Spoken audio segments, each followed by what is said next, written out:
Hello, good evening, everyone. I hope you hear me. I cannot see any one of you. None of you seems to be putting on your camera on. So I would have liked to see some of your faces. Anyway, good evening with my time, and good afternoon, some of you, good morning. Welcome to this session of preparatory course for the IU exam. I hope that the next few hours, yes, it's going to be a few hours, will indeed help someone to get more familiar with the IU exam, which they are going to take in a few weeks.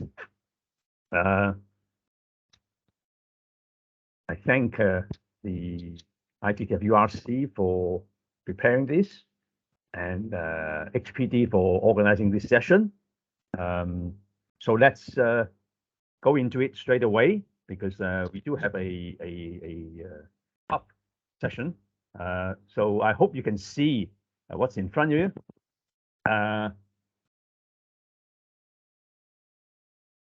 Let me get it right. Oops, no, this is wrong. Try and share this with you. Let me, okay. I suppose you can see this. Now, in front of you, it's a rough schedule. There are three parts to this session today. First part is what we call the revision of laws and regulations. I understand all the candidates would have received a PDF file with a series of questions on the rules, laws, and regulations. That's chapter 2 and chapter 3 of the ITTF handbook. So we're going to go through that. And then later on, the second part would consist of some of the applications of those laws and regulations. So specifically, we will make use of the handbook for Metro officials, HMO, to help us understand more of the rules and regulations. Just as a reminder, the IU exam will indeed be covering chapter 2 and 3 of the handbook and the HMO. So that's why we are going to spend the most of today's session on those. And also we hope that we can spend half an hour or so on some example questions. So this is how we're going to organize today. Hopefully you are able to follow that. I think we have more than 100 people with us today. So it is a little bit difficult to interact. However, I do want some interaction if possible. So if some of you would like to speak, say something, please raise your hand and try to catch my attention, and I will try and allow you to do that. Yeah, one at a time. Okay. At the moment, I can see one person raising his hand. Oh, yeah. So does he really want to speak? Yeah. Before I start. Yes. Let me see if I can let that person speak. Yes. No.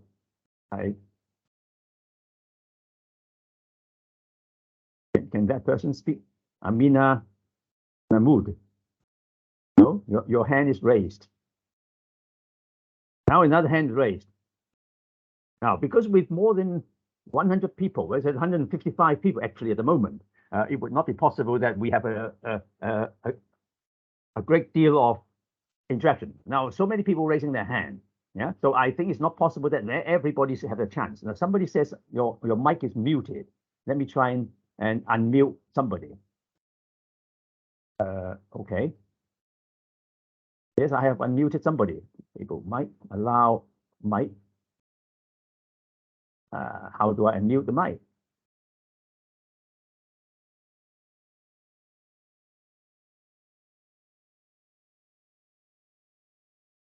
Can you speak? Can somebody speak? I'm trying somebody before we go on.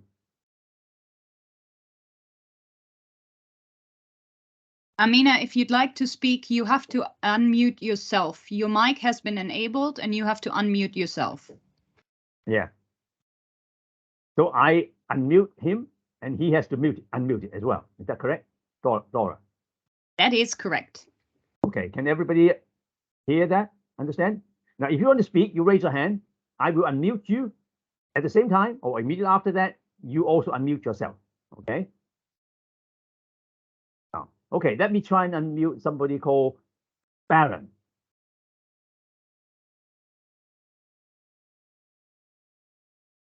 Oh. Yeah? Can you speak?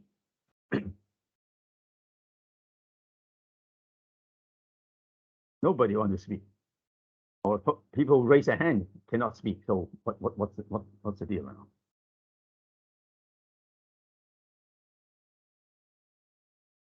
Can I ask everybody who have raised their hands to put their hands down first? Otherwise, we will not be able to be effective. Yeah, there are 8 people at the moment, 9 people. Yeah, please put your hand down. Don't raise it, and then raise it after if you need it, yeah, so that we know how to do it. Yeah. And everybody who has raised their hands, put it down, please. Oh, there's still 5, 4, 3. Everybody put their hand down, please. And they're not listening. We can't start until we get everything under control. Now there's still this person. Okay. And we have somebody raising. Okay, now only 1. Okay, stop. Let me see. Dora, are you there? Yes, I'm here. How do I unmute? I mean, I try. There's 1 person still within. Everybody has hands down now. Okay, and we have somebody called AS. Put hand up for somebody. 1 person. Okay, stop. I got 1 person ready. Okay, let me see. How can I unmute that person? Allow mic. Okay. If I say allow mic, he cannot speak. Can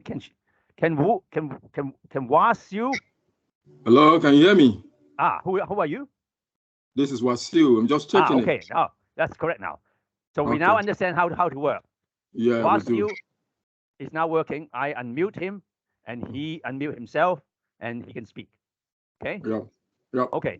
Now, can you now put your hand down, Wasiu, and also Hoshino? Thank you very much. Okay. Yep. Thank you very much. Now, anybody has any question about how we continue today? Yeah, because as I said, there are 167 people entering. We cannot allow everybody to speak, so we have to be efficient. So if I now let our friend Arvid Danaka to speak, yeah, and then see what happens. Oh, he doesn't want to speak anymore. Hoshino, you are unmuting yourself.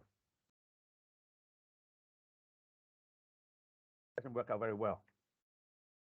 Werner, okay. I'm sure Werner is going to yeah. Werner, you can speak if you want to. You've been unmuted. Hello, can you hear me? We can hear you very well. We can hear you very well. Perfect. So I would like to welcome you also from ITTF USC side. I'm sitting in the moment in Skopje in a WTT Youth Star Contender event as a referee. And I'm happy, and a special thanks to HPT, to Dora, Polonia, and Oma for their support. It is the first time that we are really trying to do this in different languages in 3 days. It will be a challenge for us, but we have a lot of very excellent, really excellent trainers. And CK, a special thanks to you, because you had the lead for this and you organized everything in quite a short time. So thank you for your support. And to all the participants of this event now, of this 4-hour session, you should really use the chance. You will get a lot of information, and this information should help you hopefully also for the IU exam. And as soon as you pass the IU exam, I hope to see some of you at least also in events like this one where I'm now in the moment. So really listen carefully, try also to interact if you have questions. CK is one of our best referees and the most experienced one we have.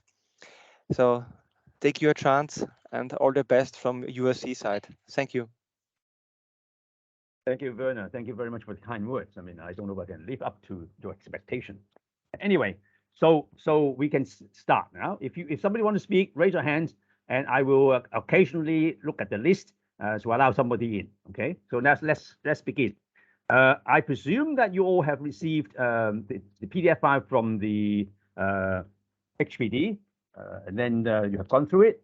What I really expect or hope is that the candidates look at that PowerPoint and look at the question and not necessarily answer the question directly from his or her knowledge. Because I imagine that if you do revision, you will have got an idea about the rules and regulation and you have answers. But I think the best way to do revision is perhaps look at the question, go to the laws and regulations, and then look for the answers. Then confirm that you really know the answer. That's what I think is a better way to do revision, rather than simply say, this question I know the answer and I put the answer down. But anyway, it's neither here nor there now. Let's go straight into the question. About laws of table tennis, first one is the table. Now the question is, does the playing surface include the vertical side of the table? I would hope that you would have a copy of the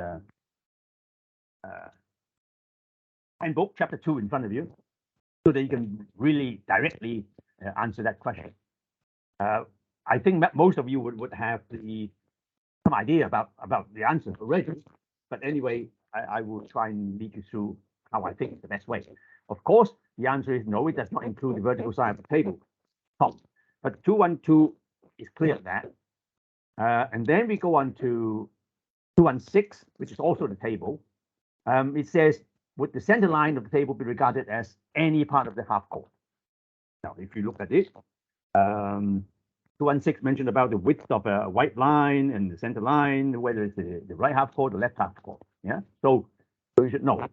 But I want to think at this moment that 2.1 is about the table. However, 211, 212, 213, 215, 4, 215, 216 are all on the table playing surface. Quite interesting. Now, the topic, the title is on the table, but the content is about playing surface. So I want you to think about that for a moment. Yeah, because in an exam situation, I mean, this is a revision course for the exam. So for the exam question, it can talk about the table, it can talk about the playing surface. Now, playing surface is directly on 2.1 to 2.11 to 2.16. But there is other things to the table. We will come back to this particular point later. But anyway, 2.12 is on the net assembly. The question is, again, very simple. What does the net assembly consist of? 2-to-1. I mean, 2-to-1, you find the solution. It says it consists of the net, its suspension, and supporting post, including the clamps, attaching them to a table. Okay? But what is not in 2.2.1 is that sometimes even a camera attached to the net post is also part of the nest effect sometimes. Yeah. Now, this is not exactly in 221, but it's probably in somewhere in the chapter 3 or the handbook. If you, let me see,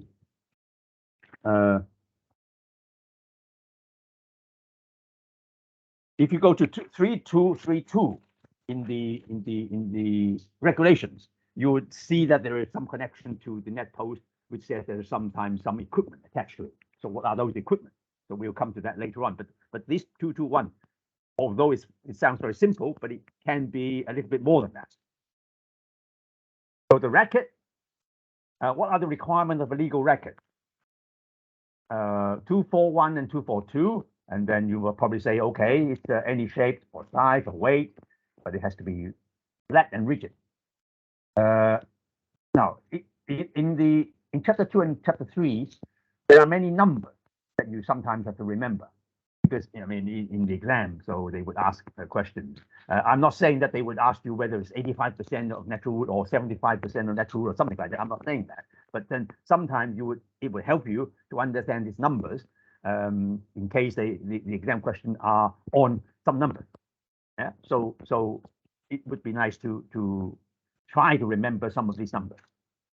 So 85% natural wood, 7.5 for total thickness, and 0.35 millimeters, whichever is smaller. So these things is in the rule.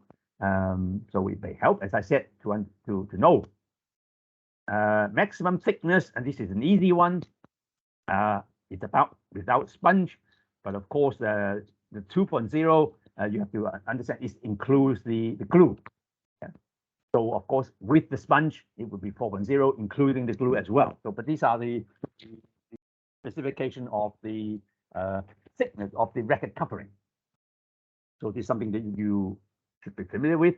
Then if you are asked a question in relation to any materials to the blade, then if you look at 244, then it says, well, any materials suitable to shape a handle to hold the racket. As we know that the laws of table tennis doesn't really talk about the handle. It doesn't say what should material or anything is required to make the handle. So it doesn't say that you have to be whatever size or anything like that. Yeah, but here it said any material suitable to shape handle for holding the racket. So it can be anything. It could be large, small, heavy, light. Yeah. So you have to perhaps try to understand this in different contexts. Okay. One side of the striking surface of the racket shall be matte and black, and the other side of the striking surface shall be of any color, bright color, distinguishable from black. It seems very obvious, but I want to emphasize to you that 246 is under laws of table tennis. So it shall be any color, bright color, distinguishable from black. We all know that, I suppose you know, that for international competition, there is what is called the LARC, yeah, the list of authorized racket covering. That ITTF, your equipment committee, had a few colors authorized with the brand, color. They are only restricted to a few colors. Now, this is for international competitions, but as far as the law is concerned, it does not have to be restricted to the, I think, 6 colors. It can be any bright color distinguishable from black. Yeah. So you have to understand that. Of course, it also cannot be of the color of the ball in use. I think white cannot be said to be a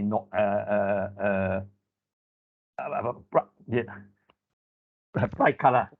Yeah. So you cannot really have a white piece of racket covering. Yeah. But however, a orange piece, I would imagine that it can be. before starting a match, a player only needs to show the racket to the umpire to examine. Well, obviously that we know that he has to show it to the opponent. But here, here's a question that you might want to think, leading from 248. It says before starting a match, what if the player did not see the racket before the match, but somehow during the match he suddenly wants to look at it? I mean, is that possible? So this 248 is quite how should I say, restrictive, that it is before starting a match. Yeah. So whether a player is allowed to inspect or look at the opponent's racket after the match starts. I don't think it would happen to the umpire, because the umpire has a duty to look at the racket before the match. But the player may or may not think about inspecting the racket. But suppose it's match start, so you have to think about it. But anyway, 248 is quite clear that before starting a match. Yeah? There are a few things that I want to remind you about the definition. When the ball is in play, we always think that definition is quite simple. In play is the beginning of a rally, from the last moment in which it is stationary on the palm of the free hand before being intentionally projected in service, etc., etc. However, if you look at it, there are many key words that let me put you in exam context. Stationary is a key word. The palm is a key word. The free hand is a key word. Intentionally projected is a key word. And then it follows in the actual rule. It says that the beginning of the service. Yeah. So if the ball is not stationary, it's not in play. If it's not on the palm, it's not in play. It's not intentional. It's thrown upwards. It's not in play. So the in play has a lot of keywords connecting to it. So the question may vary according to this. Yeah. I suppose you may say that some of the questions may be confusing, using different keywords. And this particular question also has a confusing aspect. It asked, can the right hand of a right-handed player become a free hand? And I think it has nothing to do with whether it's right hand or left hand, and also nothing to do with the right-hand man or left-hand man. As long as the player's hand, which is not holding racket, is a free hand. 257 is a scenario situation now. A, which is the player, dropped the racket on the floor and returned the ball with his palm. And X missed it. So this is a situation, a scenario. And the question now is who gets the point according to 257. 257 is on strike. So the question really is, has A made a strike? Has he strike the ball? Has he strike the ball with? Can he strike the ball with the hand, with the palm? I mean, according to the definition 257, he cannot strike because he has to strike the ball with a racket held in his hand. So since he did not strike the ball, he cannot make a point. So that's quite clear. That the point would go to X. Although he missed the point because A has already lost the point in a sense. Okay. But let me stop for a moment to see if there's a hand. Okay, nobody raised their hand. That's fine. So we can continue. We can continue. Because when I'm showing the PowerPoint, I cannot see anybody raising their hand. So I have to stop the presentation and then look at the other screen. Okay. What happens if a player's shirt touches the ball when it is traveling above the playing surface? Well, 258 seems rather clear. The question is, it's obstruction. because it's about the playing surface, something the person wears or carry touches the ball. Yeah. So now the end line here, the question is the end line is at the shorter side of the table from one end to the other. Now, if you look at the definition 254T, it actually says the end line shall be regarded as extending indefinitely in both directions. So that's what it says. But it doesn't define the end line. The end line is actually defined in a sense in 2.1 in the table, because in the table it mentioned about the tabletop, it mentioned about a long side and a shorter side, and it mentioned about a side with 1.525 meters, another side with 2.74 meters, and the 1.525 side is the short side. But that is the end line. It mentioned about the end line over there. Yeah. But here it says, asked you whether the shorter side is just the end line, but it's not just that. It's now the extending indefinitely in both directions. And then we now go to 3. What is 3? The service. Now we're starting service. Okay. 2.6. Again, this question is a scenario question. A, with a player, starts to serve the ball resting on the fingers of his free hand. He then projects the ball nearly vertically upwards. X fails to make a good return. The umpire shall award a point to A. Is that correct? That's the question. Yeah. So obviously, when it says resting on the fingers of the free hand, you cannot do that. Yeah. Because the rule 261 says he should be resting freely on the open palm. Yeah? It doesn't have to be flat as long as it's open. Yeah? And somewhere in the service also says that when it's projected, it cannot impart spin. I want to say some connecting words here. Whether it spins or not has technically nothing to do with whether it's on fingers or not. When I say technically, I mean in terms of rules. As long as the ball is resting on the finger, he violates 261. So he cannot do that, even though there's no spin. Somebody told me that if I put my fingers but I don't spin, is that okay? Yeah, but I just want to say 261 specifically say he cannot rest it on the finger. It must rest it on the open palm. 262 is about 16 centimeters, basically. So he raises his palm, the hand or palm, nearly vertically with the ball over 16 centimeters. So the ball travels 16 centimeters or more when it is on the palm. And then he releases the ball from the palm by dropping his hand. So his hand is dropped. So we don't. So the question, the situation here is that the ball hasn't risen by 16 centimeters. And then A strikes the ball when it's falling and hits the receiver's court correctly. However, the receiver fails to make a return, and then the umpire awards the point to A. So the question 262 is, has he made the service, a good service? Unfortunately, no, because the ball has not risen 16 centimeters after leaving the palm of the free hand. Yeah. So this, again, this question, in terms of examination, I suppose it can be varied a little bit. Yeah. It talks about all kinds of things, but the question that we have to look at here is whether the ball, descriptively, has risen by 16 centimeters after leaving the palm of the hand of the server. 264, while A serves to X, other than hiding the racket at the back, the service is good.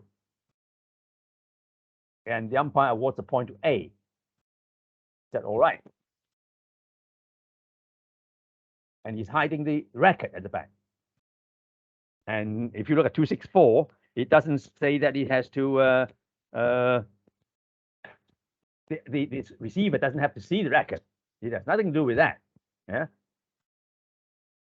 It's only the ball, which has to be visible to the receiver, not the racket. So if he hides racket, that's fine. Yeah. 2661. A serves to X. The umpire is sure that A strikes the ball below the level of the playing surface.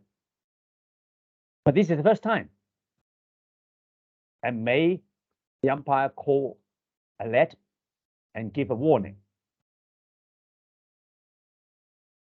despite its first time.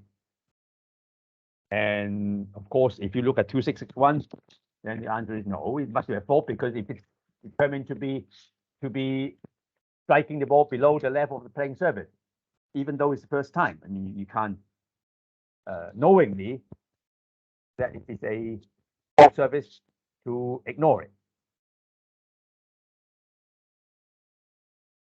And 267, this is about a wheelchair player plays a regular match. A regular match means in this tournament there are wheelchair player and there are able-bodied player.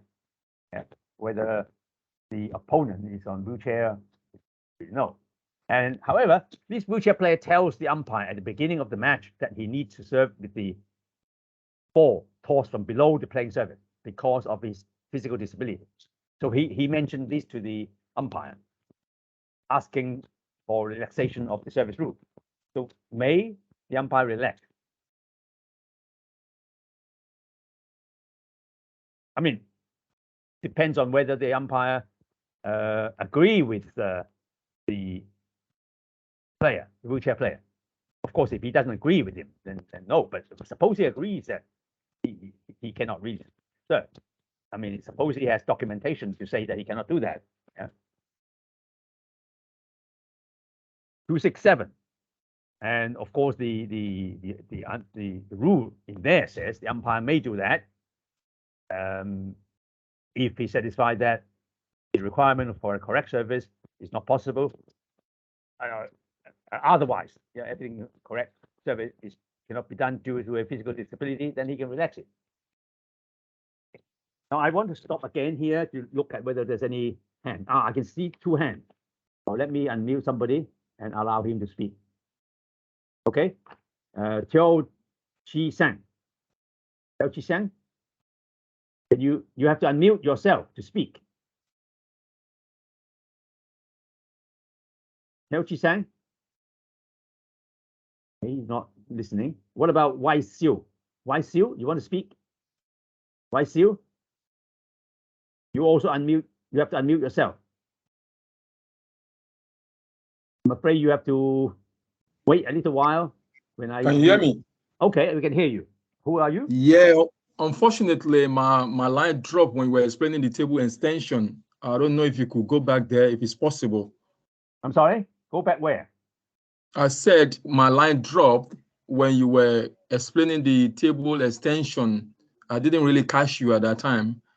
So I don't know if you can go back there. If it's not possible, no problem. I'm sorry, I don't think we can have time No to go problem. back to the beginning. No I'm problem. sorry about No that. problem. Yeah, No sorry about problem. that, No but problem. okay. No problem. Okay, thank you. Okay, thank you very much. And what about Wai Xiu? He doesn't want to speak now? Who? This was Wasu just spoke to you. Oh, you're Wai Xiu. Oh, okay. Yeah, yeah. All right. Okay, thank you. So you can put your hand down now. Thank you. Yeah, okay, that's Qiu Chi Sang. Qiu Chi Sang, you don't want to speak? No? Qiu Chi Sang? No? What about Sheila? Yeah, can you hear me? Yes, we can hear you. Yeah, you want to so speak? if we go back to 2.6.1, where the end of serve, the ball's resting on the fingers, would you not then just class that straight as a fault serve? This one? Yeah, you've put it needs to be resting on the palm. If they Yeah. serve off their fingers, would you not Yeah. class it straight as a fault serve? Yes. You would. Yeah, you. No, not I would, or anybody would, because the rule says, 261 says, to start the service, the ball must be resting on the open palm. So Yeah. if he starts service and resting on the fingers, so he has not satisfied 261. So you would just fault serve him straight away. You wouldn't have ordered let. why would you want Coalet? No, I wouldn't. I'm saying I would fault him straight away. Well, I mean, I'm not. How should I say? Well, we are exchanging ideas now, which is good. An umpire could Coalet to warn a player if he is doubtful of the service of a player. Yeah, but if a situation in front of us, in terms of question, which is clearly in front of us, that it infringes the service rule. Yep. Then there's no room for taking any other decision Then a fault. other than deciding it's a fault. Yep. But of course, we understand that in real life situation, there is possibility of some flexibility in applying rules. I mean, there is different. How shall I say? People may take it strictly, less strict, or more lenient in real situation. But we are talking about the rules. Yeah. So there's a situation like different. So we are not talking about how we should understand the rule in terms of relaxing it. Yeah. Yeah. Okay. Yeah. Thank you. So let me see if there's anybody who wants to speak. Yeah. And one or two. Yeah. Okay. Parvin, want to speak? Parvin, can you hear me? Hello, Yes. can you Are hear you me? Parvin? Yeah. Please Hi. speak. Would you please go back to 2.6.7? To which one? 2.6.7. 267. This one. Yes. Okay. I'm wondering, is it a regular match, really? Okay. And why the umpire may relax the requirements? Can you repeat your question, please? It's a regular match, correct? I'm sorry. Can you say again? It's a regular match, okay. Yeah. And why the umpire may relax the requirements? Well, I mean, if you look at 267, it doesn't mention about whether what kind of match it is, as long as the umpire is satisfied that a player is not able to perform a correct service due to physical disability. It doesn't have to be the player doesn't have to be a wheelchair player. The player could be any player. That's 267. Okay, thank you. Yeah. Actually, I mean, one more word about this particular question, 267. As far as the question is concerned, a wheelchair player, that part in green is there to confuse you or confuse people. Yeah. So it doesn't really have to be a wheelchair player, any player in any match. And or even in a para match. In a para match, you still have to follow all the rules unless the umpire relaxes the service rules. It is not that when it was a wheelchair player, wheelchair matches, a para match, then the service rule would not be applied. It's not like that. Yeah, all matches, the service rule has to be applied, except when the umpire is satisfied that the compliance of this service rule is not possible due to physical disability. Then anybody is entitled to have the umpire's relaxation. Okay. So we have one last question from somebody. Yeah. Otherwise, we'll be here all day. Let's look at this person, Sanil.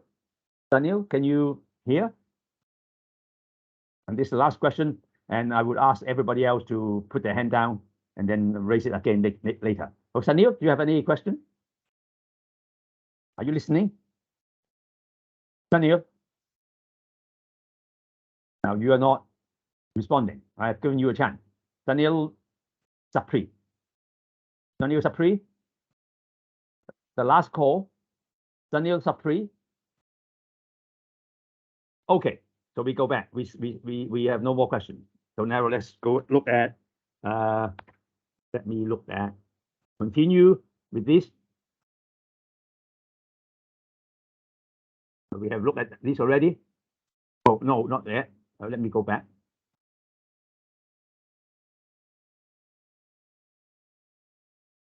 Definition we look at. See. Okay. 261. No, we have looked 267 already. Okay. Order of play 2.8. Okay, let's continue. In doubles, X and Y are class 7 player. A and B are able-bodied players. In game 1, after A serves to X, the question now is afterwards, after X making a return, either X or Y may make a return. Is that the case? 283. 283. Now, the answer to that is no, because it applies to at least one of them are wheelchair players, and class 7 are standing. Now, some of these questions in your examination later on is you may be describing situation, not telling you whether they're on wheelchair or standing. So you really have to understand what we mean by class 7. So as far as para table tennis is concerned, class 1, 2, 3, 4, 5 are wheelchair. 6, 7, 8, 9, 10 are standing, and 11 is intellectual disability. It doesn't. I don't know whether it's standing or wheelchair, but it's intellectually disabled. Yeah. So anyway, the thing to remember is class 1, 2, 3, 4, 5 are wheelchair. Class 6, 7, 8, 9, 10 are standing. So this question 283 mentioned that the two players are standing, so it doesn't really matter. So there's no question of them not taking turn in making return. Yeah, it's only when one of the players in wheelchair. Yeah, and then let 2.9. If the receiver is in the wheelchair, now this time a receiver, we don't know whether it's single or double. It doesn't really matter. What are the situations that an otherwise correct service would be a let? So you really have to look at the rules and answer this. The answer, of course, refers to the ball. The ball returns in the direction of the net. The ball comes to rest on the receiver's court, and only in singles, the ball leaves the receiver's court by either sideline. So in doubles, it's not a let. So remember that, please. And 2921 again is on a doubles match, but just a doubles match with nothing to do with whether it's wheelchair or not. You don't know. The umpire noticed that the playing order is incorrect. Playing order meaning AXBY or something like that. And should the umpire correct the playing order only after the rally? Can he wait? I mean, that's what the question is. Yeah. He may want to wait until the rally is finished, or he may wait until the game is finished, or yeah, whatever. Yeah, should he do that? And if you look at 2921, it says he can interrupt it. He should interrupt play and correct it as soon as discovered. Yeah.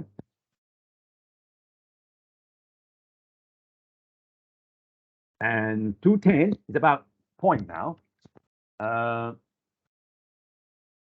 210-1-2. X returns the ball hits the side of the net post. Hits the net post and then touches the opponent's court. But A fails to make a return. The umpire shall award a point to A. When he said that correct. 210-1-2. And if you look at 210-1-2, it's about an opponent failing to make a correct return. Yeah. Because the net post is part of an assembly, so the X is making a good return. However, A fails to make a good return, therefore X would get a point. Yeah. 210-1-14-1. Again, this is about a class 5 players. Remembering that class 5 is a wheelchair player. So we have a wheelchair player. A tries to strike the ball, which is very close to the net. She raises her body away from the cushion and returns the ball nicely. So she makes the return nicely. Her opponent fails to return. So the umpire awards the point to A. So is that correct? The answer is no. Because if you look at 210.114.1, it says his or her opponent does not maintain a minimum contact with the seat of the cushion, with the back of the thigh when the ball is struck. Of course, the question here does not specifically mention about the thigh or the back of the thigh. It only mentions that she raises her body away from the cushion. So we have to interpret, we have to understand this question. Yeah, and you might say, well, even though she raises her body away from the cushion, her thigh or the back of her thigh was still in minimum contact. But there's no definition about minimum contact. What is minimum? Yeah. But if you read the question carefully, here it really means that she raises her body away from the cushion, meaning it's really lifted. Yeah. So that would indicate that she has not maintained a minimum contact with the cushion. And 210.114.2 mentioned about two wheelchair players. A serves correctly to make a return. X put his racket hand on the table before striking the ball. A tries to make a return. The umpire awards the point to X. Is that correct?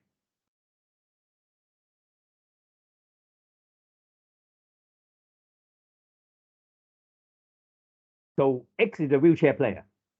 He puts his racket hand on the table before striking the ball. Can he do that? And it seems that the umpire has given X the point. But if you look at it carefully, it says you don't do that because 210.114.2 says the player should not touch the table with his racket hand, or actually either hand, before striking the ball. So before you strike the ball, your racket hand should not touch the playing surface on the table. The free hand cannot always, but even the racket hand. But if the players are not wheelchair, then the racket hand may touch the playing surface. So there we have to make a distinction. Now again, the simple question is: a match may consist of one game only? I think we all think yes, it can. But if you look at this question more carefully, 212.1, it says that a match shall consist of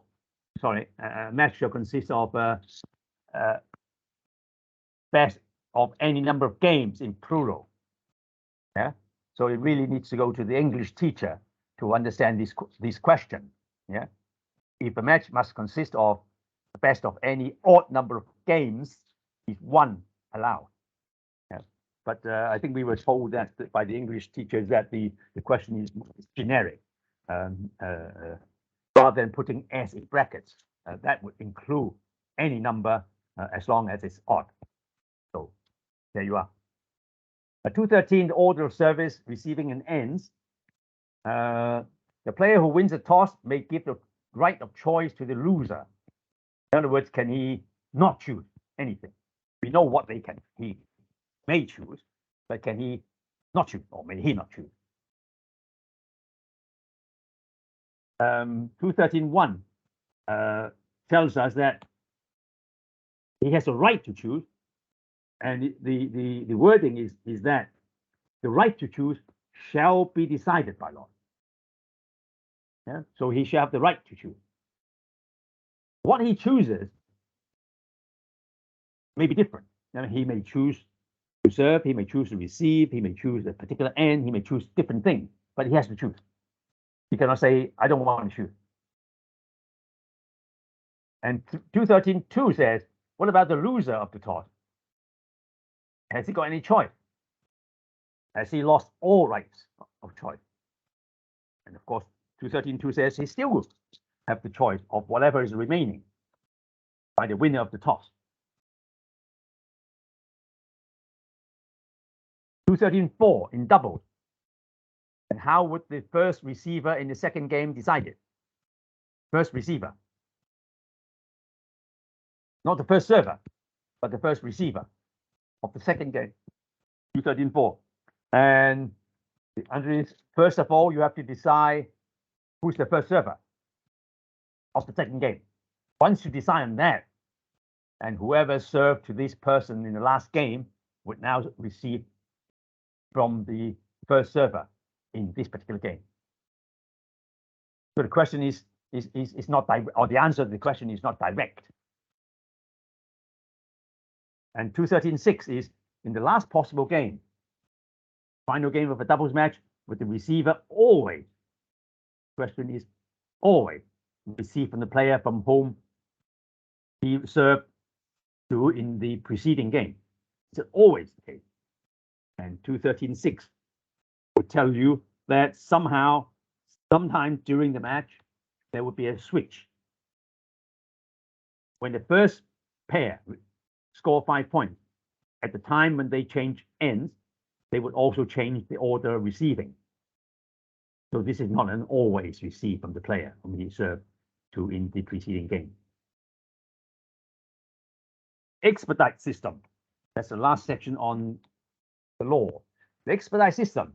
Now, during a rally, a player playing time reaches 10 minutes and the score was 10-8. The umpire calls a let and starts the expedite system. The question is, who is the server for the first point of this expedite system? Some of you may say one thing or the other. Some of you may laugh. This is supposed to be how should I say, wake people up, yeah?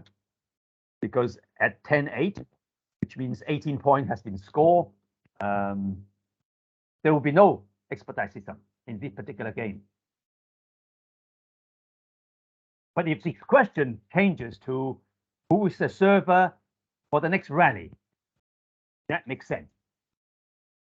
And the server of the next rally, of course, would be the server of the previous rally, which was interrupted by the umpire calling a let. Wrongly, the umpire should not call a let because it's 10 minutes and 10-8. But he wrongly called a let, meaning he interrupted the rally. Therefore, the person who served the last rally would continue to serve again at 10-8. But here, the answer is there's no expedite. 213.3. Now, when there is expedite, and when play is interrupted to introduce expedite, who would be the server? And the question continue to say, what if the ball is not in play when the expedite comes into play? That is strictly 215.3 in rule 215.3. And if the rally was interrupted, of course, the player who served in the rally that was interrupted would serve. On the other hand, if it is between rallies, then whoever was receiving in the last rally would now serve. And now 215.4, let me look at that. Under the expedite system, A serves X, the 13th return of X touches the net and bounces onto the floor. What would the umpire do? Would he or she award a point to A?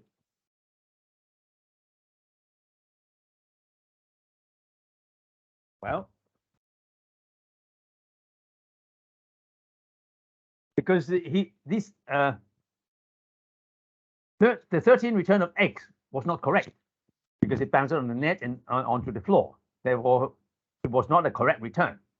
So therefore, X cannot get a point. So he has to award a point to A. Again, in the expedite system, A serves to X in the first game, And then expedite system is introduced the second game. Here, A is the last server in the second game. A is the last server in the second game. The question now is, who will serve first in the third game? If you look at 215.5, 215.5 says the order of serving and receiving is defined in 213.6, which means that it's determined by the first game. So whether A was the last server in the second game is actually irrelevant. Who served last in the second game does not determine who serves first in the third game. Who serves in the third game is exactly the same person who served in the first game. Yeah. So that's so much about the laws. Let me stop again and go back to see whether there's any hands. Now, there is one new person raising hand, Pato. You want to speak? Pato Batamir. If you raise your hand, you have to wait a little bit until I stop and then call your name. No? So Pato, are you listening? Ah, there's another one. Let me let this person. Said. So hi, Shah. And you just raised your hand a moment ago, so you should be here. Yeah. Hello, can Yes. you hear me, sir? Who are you? I'm Syed Sohaib Shah from Pakistan. Okay. Yes, please speak. Sir, will you please come back to 2.15.2 expedite system? Yeah. 2:15. 2.15.2. Yes. Yeah. Will you please, sir, explain the expedite system? I don't know anything about this. When it starts, when the gameplay starts on. Well, if you read the rules, 215.1 says that when a game reaches 10 minutes, when the game 10 minutes, and except in 215.2, then there will be expedite system. So what does 15.2 says? 15.2 says if at least 18 points has been scored in a game, then there would not be any expedite system. So the situation in front of us describes that after 10 minutes, which satisfies 215.1, but then the score is 10-8, which means that 18 points has been scored. Therefore, 215.2 says it shall not be introduced. So the umpire should not call a let and start the expedite system. So this particular question here is deliberately trying to confuse you, see whether you are awake, whether you fall asleep or something. Well, you obviously hasn't fallen asleep because you want to ask a question.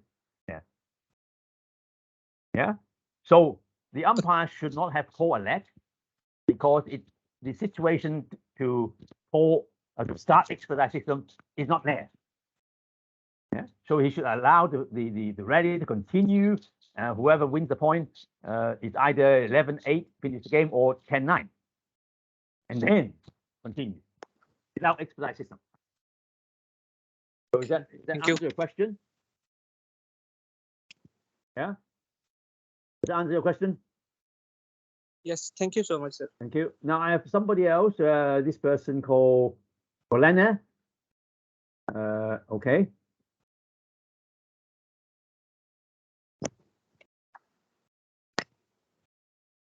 Bolena? Oh, Bolane? Please. Yeah, please speak. Yes, please. I am from Nigeria. Okay. I have a question concerning 2.15.5. 2.15.5. Yes, please. Okay. Expedite system. In my own view, I thought when they said expedite system is introduced in the second game, yeah, that means it was interrupted because it was silent there. They didn't say that they ended the game in the second game. So I thought when they asked the question, who will serve first in the third game, because the game was interrupted and A served the last serve. So I thought it would be X who will serve first in the third game. So I'm a little bit confused there. Well, thank you for the question. If you read the question, so Yeah. the first game it starts, A serves to X.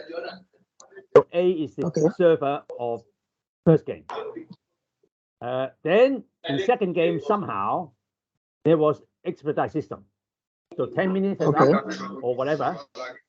And then Okay. A is the last server in the second game. So that means the second game is finished. Okay. Now, whether it's not finished, when you are thinking that, okay, it's the last server, meaning the game is not finished. But let's finish second game. Because the question is, what about the third game? It doesn't matter what the score in second game was. It doesn't matter who was serving in the second game, because there was expedite. So obviously they would serve one at a time. You know, A would serve one, X would serve one, etc., until second game finished. And then you would start third game, assuming that it's the best. Nobody has won 2 games and the best of 3. Yeah? Okay, it's longer than that. So you have to go to third game. So the question now is, who serves third game? If you read 215.5, it says this order of service receiving is defined by 213.6. So we really want to look at 213.6, 2.13.6. 2.13.6 says, the player or pair serving first in the game shall receive first in the next game of the match. Next game. Yeah? Next game. Okay. And in the last possible game of doubles, the pair due to receive a change ends, etc. Yeah. So anyway, the player who serves first in the game shall receive first, and the next game of the match, shall receive first in the next game of the match, and the last one. The player or pair serving first in the game shall receive first in the next game. Yeah. Okay. So if the player who served first in the first game, would receive first in the second game. Oh, So the player who served in the second game first second game would receive in the third game. Okay. So the third game is quite clear. Yeah. Okay. This is a single in front of us, not a double. It's A to A. Okay. Yeah. Okay. Okay. Thank you. Thank you. Thank you very much. One more question. This person, PC Sherian. Let me unmute. Okay, allow you, please. Yeah. PC Sherian.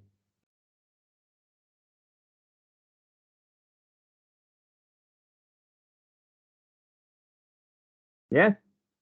PC Sherian. You want to speak? No?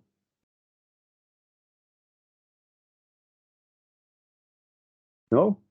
Okay, nobody wants to speak. Now, I would ask, there are 7 people still raising their hands, and some of you have spoken, some of you are not responding to my request to speak. So I would ask everybody who has their hands up to put them down so that by the next time around, we have some fresh people wanting to speak. Okay, one last call, PC Chair. Who is that?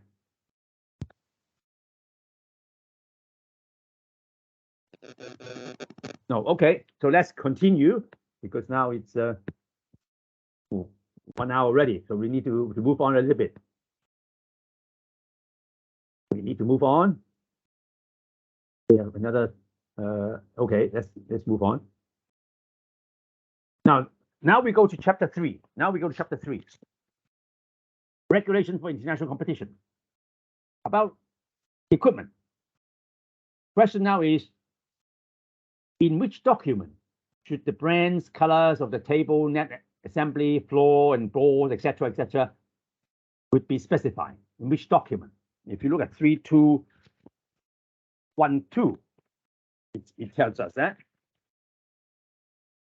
it would be the prospectus or the entry form. Okay.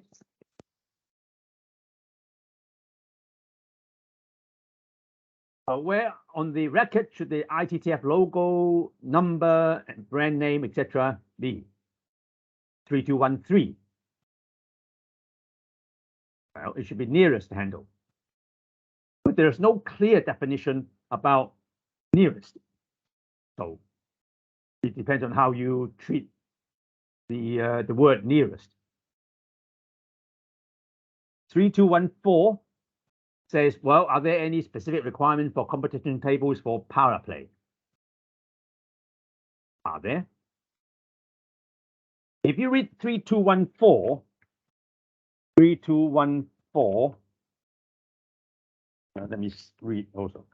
It actually says that for wheelchair play, not for power play, for wheelchair play, the table should be at least 40 centimeters. Yeah, look at B. Not for power play. If it's standing, the power player could be standing, then it would be just the ordinary kind of table. Yeah, so only for wheelchair play. So if you read 3214, yeah, so be careful of this question. Plain clothing. Tracksuit may be worn during play. May it? Yeah. Of course, the question is, yes, it can be with the permission of the referee. 3224 says, what is the maximum size of the panel containing players' numbers at the back of the shirt? Now, once again, as I mentioned earlier on, we talked about the law. There are numbers that we should remember.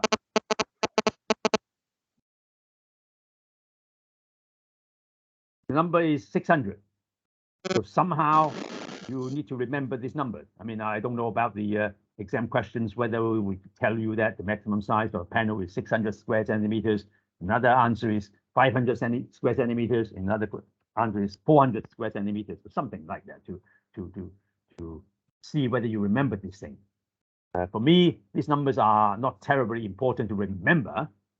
You can always look up a book when you need to use it, but it would be a little bit better if you can remember. So maybe that's the reason why sometimes they ask this kind of question. Players of same association forming a doubles pair shall be dressed uniformly. At which event? Not in all events, but in which event? 3227. Actually, only in World Championships, Olympics, and Paralympics. Others, they don't have to be. Why should opposing players and pairs wear shirts of different colors? What does 3228 say? And actually, very rarely, unusually, in the rule, in the regulations, they talk about why. They generally talk about how. Yeah. But why? But anyway, 3228 does say that. It says the reason for that is to enable spectators to easily distinguish players. Excuse me, I need a drink.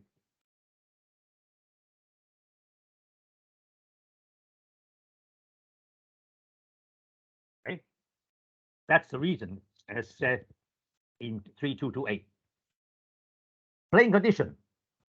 Any requirements for playing areas or for wheelchair events and veteran events? What does the rule say? Again, this is all spelled out in the rule. We all know that a ordinary size is 14 by 7 meters, but for wheelchair play, rule 3231 does say it's 8 by 6, and for veteran players, it's 10 by 5. So again, numbers you have to remember. What are the lighting requirements on the playing surface and also over the playing area for different competitions? And if you read the rule, it says 1,500 lux and 1,000 lux for the 3 big events and 1,600 for other events. Of course, nowadays, very often the lighting is much brighter than that. But anyway, according to the regulation 3234, these are minimum requirements. What are the possible technical equipment on the net assembly? 3239. Remember we talked about section 2 or chapter 2 about the net assembly. Yeah, and then I mentioned that 3239 does say something about technical equipment. What should that be? Yeah. And 3239 doesn't really say clearly. So we understand to say, okay, what about cameras, microphones for TV for live TV or streaming? But nowadays, also possibly for TTR, what is called table tennis review.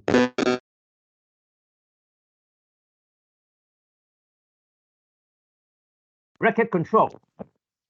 What are the aspects of racket control? Size of racket, thickness and rubber. What else? Well, actually, size doesn't matter. There is no requirement for any size. It could be, I mean, we talked about in chapter 2. It could be any size, any shape, any form. But there are requirements on thickness, flatness, VOC, organic volatile organic compound, and continuity, and of course there's also the make brand of the racket according to LAB for international competition. Yeah. And what shall a racket control test normally be carried out, and what about not normally? 32423 says normally it should be before the match. Otherwise, it's after the match. Yeah.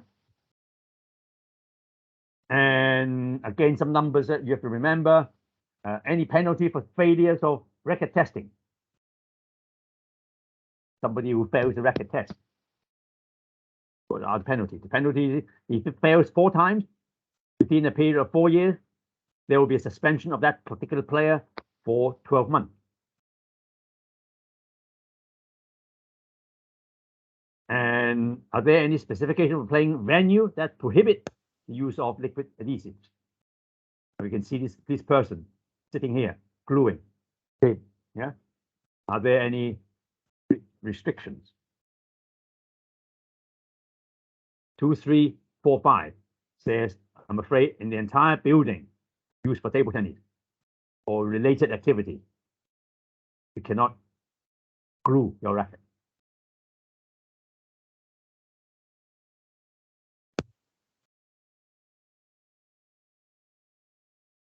Advertisement and marking. Advertisement and marking for alcoholic drinks may not be used in the playing area or on clothing. Any exceptions?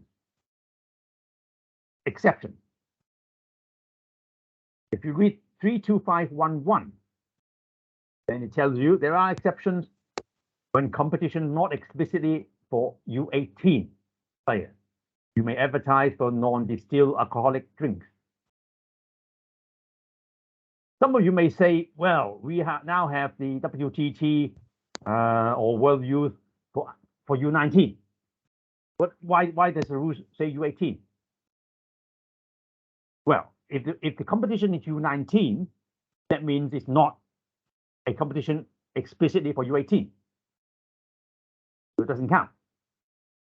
As far as the rule or the regulation 32511 is concerned, competition not explicitly for U18.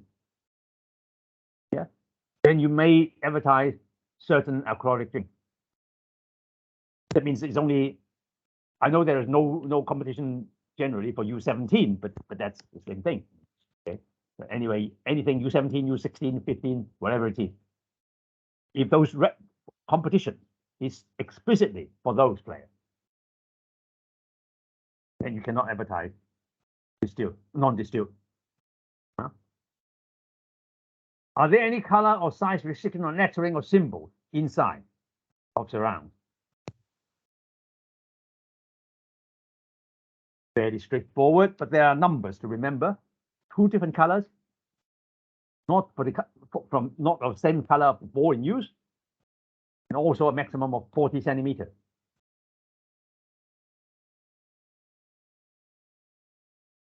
What about maximum number of advertisements on the floor? This has changed many times over the years, over the last few years. Currently, regulation is 6 advertisements.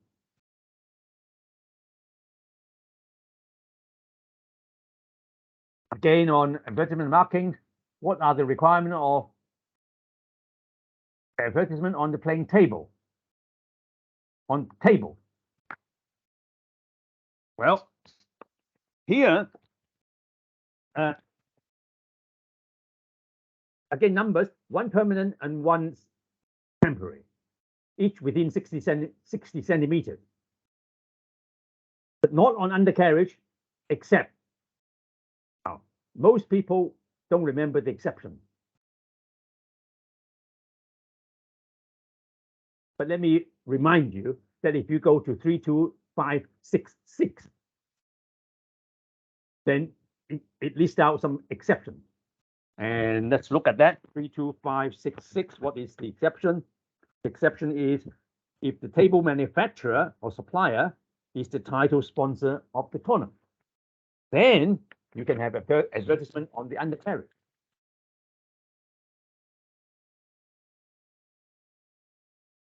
Five two five nine, talking about playing clothing.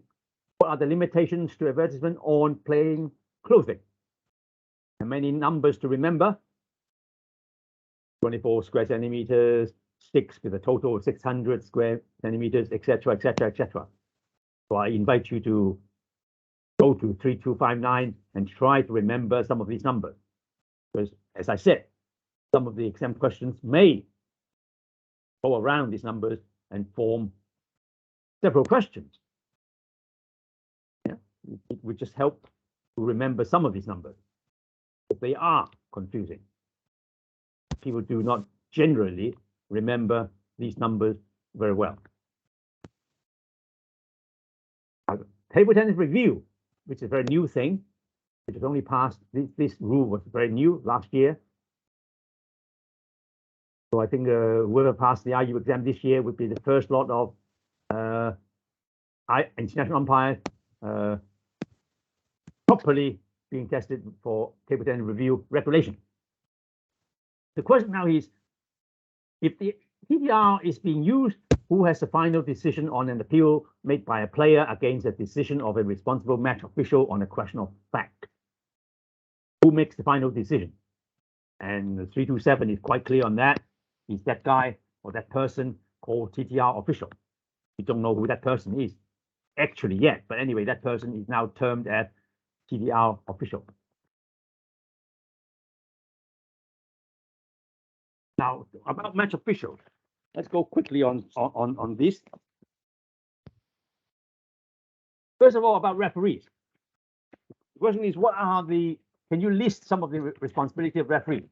And if you look at 3312, there is a whole list of 12 different responsibilities of referees, and just list some of them. Because in terms of the question, I mean, I have to occasionally take ourselves to exam situation. The exam question may be focused on some of these responsibilities of referee and some other responsibilities which are not included in this list of 12 responsibilities, just to confuse you. So whether you understand.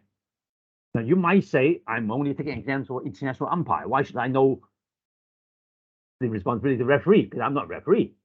I think I can try to answer it this way.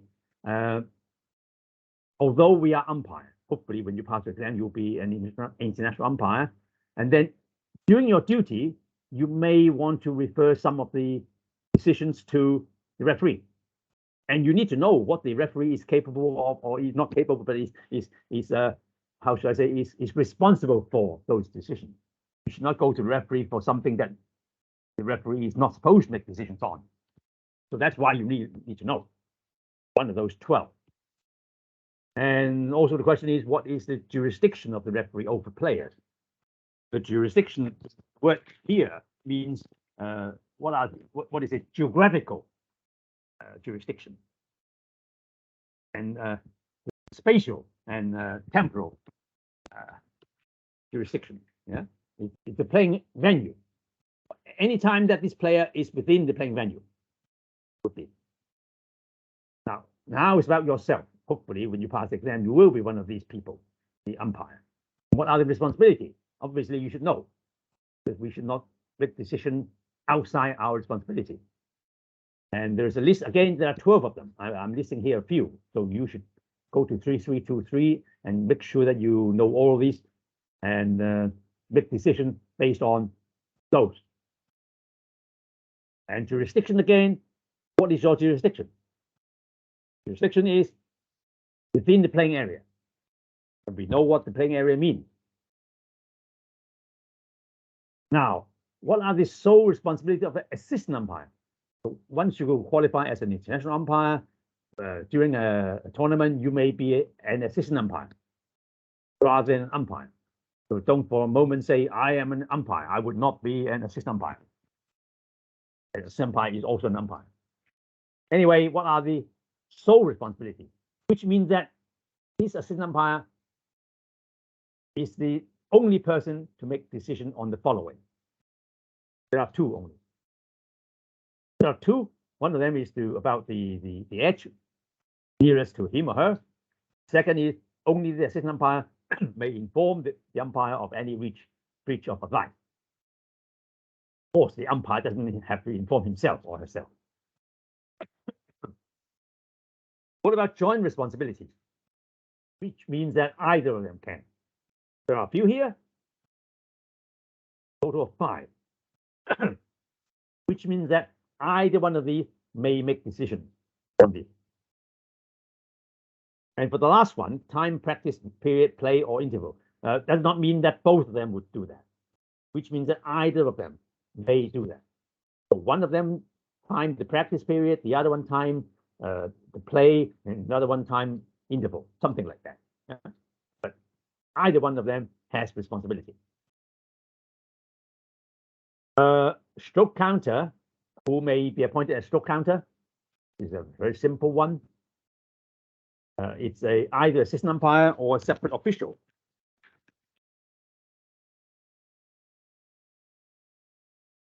Okay, now let's just stop for a moment, and then before we go to appeal, we see whether there's any hand.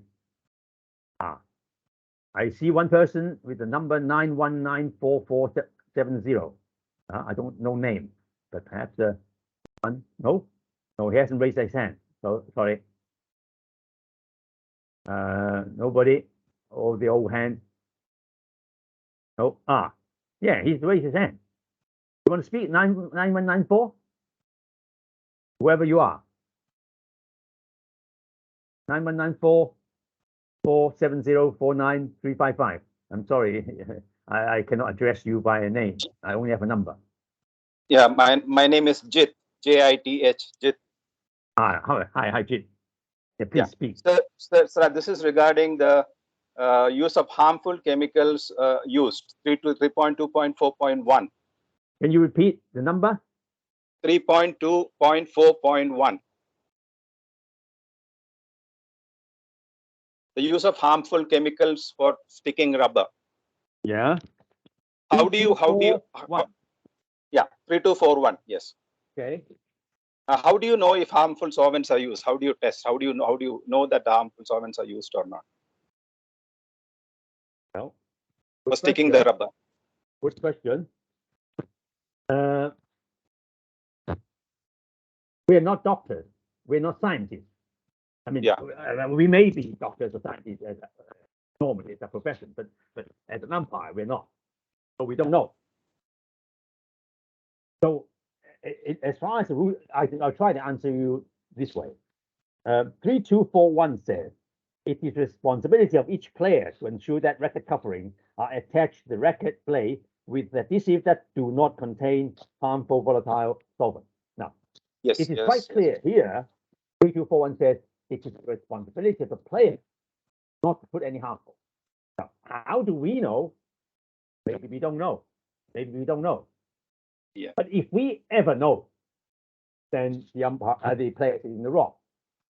Now, in terms of racket control, we do check what is called VOC, volatile organic compound. Okay. So we use a machine. I don't know whether some of you have seen the machine. It's called a mini ray machine.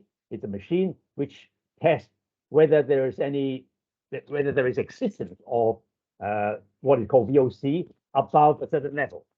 That's what we say. So ITTF has determined, or equipment committee has determined, that a certain level of VOC is not allowed, is harmful. But you cannot exclude in the surrounding, in the environment, there are some of those. So when you test, you have to be careful, because you don't penalize a player because the room is full of those material. So that's why you have to, on one hand, you put the responsibility to the player. On the other hand, sometimes if we have rate control, as the slide in front of us says, if we do check what is called VOC, volatile organic compound, those are harmful, then it would not be allowed. If it's above a certain level, of course, there are more things which are harmful in the world, more than VOC. There are certain things that we don't know. So I suppose it's not possible to test every chemical. So first of all, in the rule, it puts the burden on the player. And then you said if it's tested, then action may be taken. So I think I'll try to answer it this way. I don't know whether it's good enough. Okay, sir. Thank you. Thank you very much. Thank you very much, sir. Now there's another person called Parvin again. Do you want to speak? You've been in and didn't speak, but now you can speak if you want to. You want to speak, Parvin? You have to unmute yourself. Yes. Hi, do you hear me? Yes. Good evening. It's me again. I have a question about expedite system 2.15. Okay, please. When both players can ask for operating expedite system. Yeah. Both players, when they can ask for anytime. Well, if you read 215.1, it says anytime when requested by both players. Anytime, and before warm up. 215.2 then says if it's 18 points, you cannot. So unless 18 points is reached, you can always request anytime. That's okay. Thank you. You refer to request, but of course, when 10 minutes up and not 18 points, then it has to be whether the players like it or not. So there are two issues here. Understand? Okay, but when the players ask for operating expedite system, they can ask, yes? Yes, unless 18 points has been scored. Okay, thank you. Thank you. And somebody asked a question with the chat. Let me try and answer the chat. Somebody asked, what is the significance of the phrase between rallies? Well, I don't know. Somebody in the chat, I don't know whether you can see, asked a question about the significance of phrase between rallies. I don't know whether he refers to a particular rules and regulation. Between rallies, I would think that you might want to, it's significant, at least for timeout. I don't know whether, unless he can enlighten us why he asked the question. Otherwise, I'm not exactly understand. I would, my gut feeling is between rallies is important for timeout. But for expedite system, I don't think there's anything to do with between rallies. He mentioned that, yeah. He mentioned about expedite system. How does expedite system matter about between rallies? It's only when who is to serve in the beginning of a timeout. If beginning of timeout starts between rallies, then whoever received in the previous rally would serve in the next rally. That is important in between rallies. If the expedite system is enforced when a rally is interrupted, then whoever was serving in that interrupted rally would continue to serve. So maybe that is relevant. So that's the question in the chat. So I hope I managed to answer that particular question. Okay.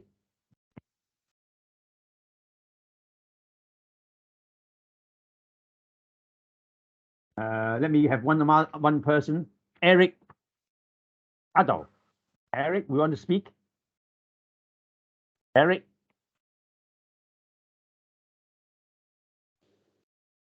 Eric. Yes, please. I want to speak. Yes, please continue. Yes, I want to find out about the prohibited adhesives. I know before a competition, all players submit their racket to the racket control for checking. So if a player doesn't submit his racket for inspection and he wins the match, what will be his punishment? Well, first of all, let me try and answer this way. Racket testing is not compulsory for every match. It's not compulsory for every match. Usually, it's a randomly selected matches that will be racket testing. So when that match is being selected for racket control, players are required to bring the racket to the core area. We are talking about international competitions. Bring the racket to the core area so that the racket could be brought to the racket control center for testing before match. And if the rackets are taken to the core area so late that it cannot be tested before, it would be tested afterwards. Now, afterward means the player is allowed to use a racket which has not been tested to play. And then whether this player wins a match or loses a match, the racket will be tested afterwards.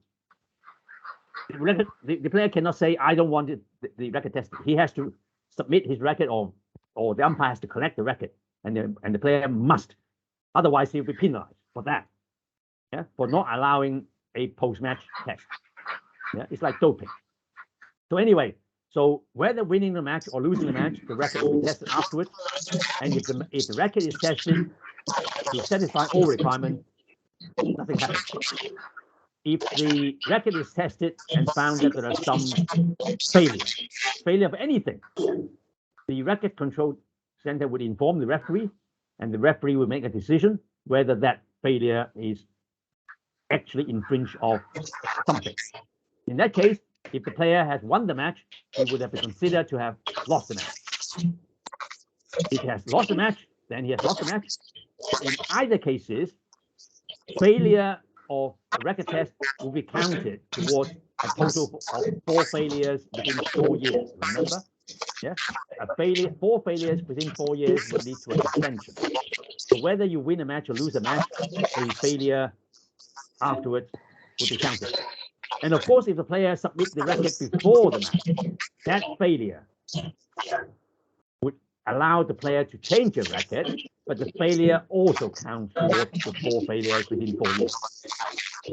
So I hope I explained the situation clear for our friend. Yeah? Yes, thank you very much. Okay, thank you. Now, a last question from Ikapo. Ikapo, you can speak if you want to. Ikapo. Ikapo, one last call because we need to move on. Ikapo? I'm here. Yes, please speak. Concerning 3254 on any color sizes restriction on the lettering of the surrounding. On the surrounding. Sorry, I'm sorry, I lost my earphone. So can you repeat your question? Okay, it's on 3254. 3254. Yeah. Yeah, and 3255. The advertisement area, the lettering. I miss it out when you were showing that place. I miss it out. 3254. Yes. 3254 is about color side. Yeah. 3254 is here. Is that correct?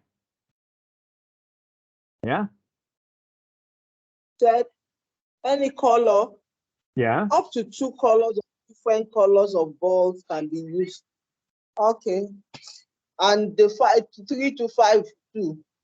3252. Well, we have not talked about 3252, but let's look at it. 5555. All right. The 3252 says about at Olympic and Paralympic Games, advertisement on playing equipment. 55. 55. What's the maximum number of advertisement on floor? It's 6. Okay. Yeah. Thank you. Yeah. I may want to ask you, do you have a copy of the regulation? I do. Yeah. So if you read the regulation 3255, it says quite clearly here 6 advertisements on the floor. Okay. Okay. Thank you. Thank you. Okay. Thank you. Okay. Now let's stop about the those people who put their hands up. I suggest that you put your hand down for now, and then we come back later on. Yeah, because now we want to look at continue to look at what? Let me see. We look at oops. Oh, sorry. We look at what? We have looked at all these already. Appeal. We look at appeal. We'll go appeal. So now let's look at appeal. Well, we spent 1 hour and 40 minutes already. Okay, during appeal, the question is now, who may appeal to whom and on what? So who may appeal on and to whom and on what? So there are 3-part question. One part is clear, 333. If you read it, for individual events, a player may appeal. Now we don't talk about what yet. We don't want to talk about to whom. Just say who. For individual event, player may appeal, and for team event, a captain may appeal. Okay, so that's what 333 says. So let me look at 333 clearly. Now, to whom and what? First of all, about decision of fact, who can appeal? If somebody makes the decision of fact, who can appeal? To whom? I'm afraid no one can appeal except under TTR. TTR, this is different. Then you may appeal about decision of fact. Interpretation of laws and regulations. To whom you appeal? Or you appeal to the referee.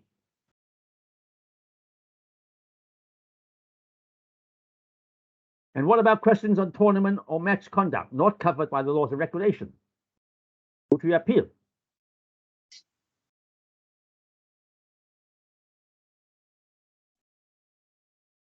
Competition Management Committee, which is sometimes called the jury. Yes, this is what 333 says. But then more than that, if you read 333 towards the end, 3337, 3338, it mentions that even beyond that, you may appeal, although the result of appeal doesn't really change anything. But if you go to the Rules Committee, or you go to the Board of Directors of ITTF, or even to the General Meeting of ITTF, I mean, this is the hierarchy of ITTF. If you go to these places, you may want to appeal, although the result of the appeal may not affect matches, but it may affect future matches, future rules and regulations. That's what 333 says. Match conduct. At the end of a rally, when shall the umpire call the score?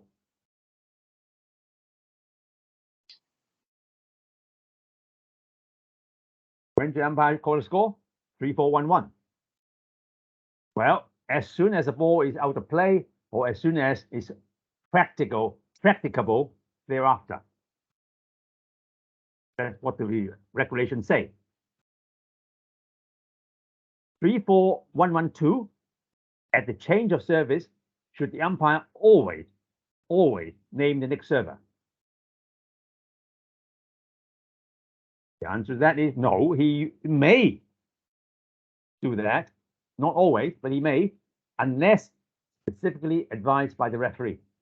If the referee decides that I want the umpires to name the server every time they change service. Yeah. then the umpire has to do that. Other match conduct. What are the standard hand signals? If you read 3412, let me go through 3212.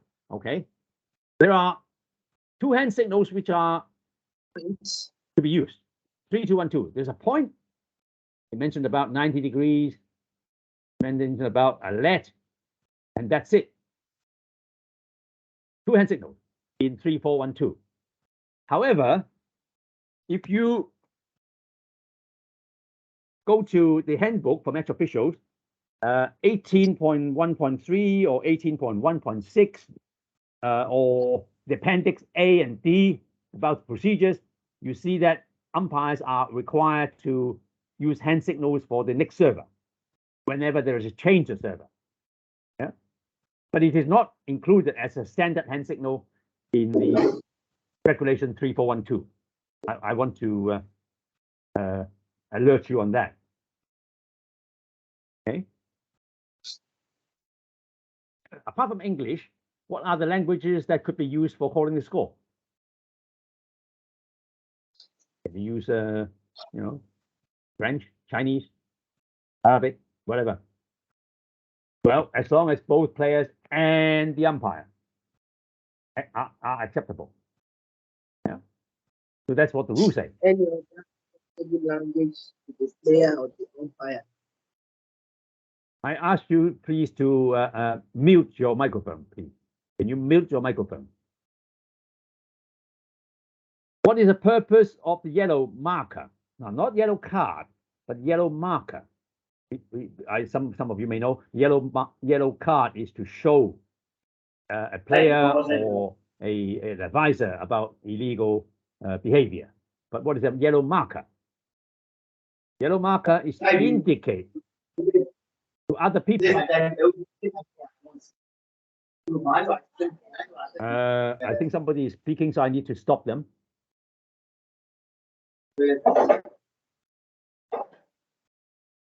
I need to stop everybody's microphone. Sorry, let me take a little bit, a few seconds to. I did ask you to shut your microphone, but I still have 2 or 3 people having your microphone on.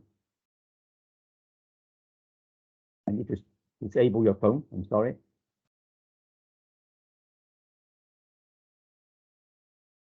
Okay. Okay, let's come back. Okay, the microphone are all off. Okay, apart from the language, what is the purpose of the yellow marker? Is to indicate a player is formally warned of bad behavior. That's the time when we use a yellow marker near the scoreboard. Now about equipment. If the ball has not been chosen before players come to playing area, what shall the umpire do? Well, 3-4-2-1-2 says you just the umpire selected a ball from a box. Yeah, for the competition. Can the player or may a player change the racket during a match? Is there any requirement? Would the player be given time to find another replacement racket? So what does 3-4-2-4 say? Well, it says that you cannot change it unless or only when the racket is accidentally damaged so badly that it cannot be used. So there are a few key words here. It must be accidentally damaged. It's damaged so badly that it cannot be used. So if it's deliberately damaged, he cannot. If it's damaged slightly, he cannot. Yeah? And if he's allowed to change, how much time is he given? Well, he must replace it immediately. And what does the word immediately mean? I mean, that's up for interpretation, but he should replace it straight away. Yeah? He cannot say, I'm going to go across the street to buy another one. Player leaves the racket on the table during interval. Well, We know that, but what are the exceptions? Are there exceptions? 3425 as mentioned about the exception. The exception is if authorized by the umpire. Of course, why would an umpire authorize that? It's up to him to decide. But the regulation allows him to authorize a player not to leave the racket on the table. An example is the racket strapped to the player's hand. That's an example. Yeah. For practice now, how long may a player practice before a match? Once again, are there any exceptions? I think we should pay attention to the exception more than how long. But of course, how long is important. It's 2 minutes, but an exception. And if you are an umpire, very often you probably remember the 2 minutes, but sometimes you don't remember the exception. The exception is if the referee allows it, that's okay. Why he allows it, it's up to him. It's up to him. Are players allowed to practice for up to 1 minute after replacement of damage with ball? I mean, if the ball is damaged, can he practice for 1 minute? Or can he practice 1 minute if his racket is damaged? Given that it's accidentally damaged so badly he cannot use it. Therefore, he is allowed to replace one immediately. I mean, given all that, can he practice for 1 minute? 3433 says no, you cannot practice for 1 minute. You practice for a few practice rally. Now here I have to emphasize that a few practice rally, because a rally can be very long. A rally is, from start of a service until it's decided by a lead or a point. Yeah, so it can be very long. So here, a few practice rally really means a few strokes. Again, for damaged ball or damaged racket, it's the same. Yeah, very quickly. Now, interval. How long are players allowed to rest between games in an individual match? How long? 3, 4, 4, 1, 1. Up to 1 minute. The emphasis here is up to 1 minute. It can be 1 minute, it can be shorter. Of course, who decides? It's the player who decides. Apart from every 6 points or after every 6 points, when may players have brief intervals for towering? Now, the emphasis here is when may players have brief intervals? An interval, meaning a defined period of time for towering. The answer to that is only when it's, apart from every 6 points, then you can only change towering at a possible change in the last possible game when change of ends. Then there is a period that they can tower. Yeah.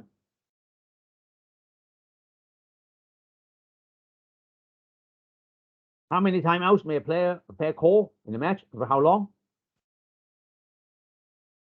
Well, he can only call one, and up to 1 minute only for each.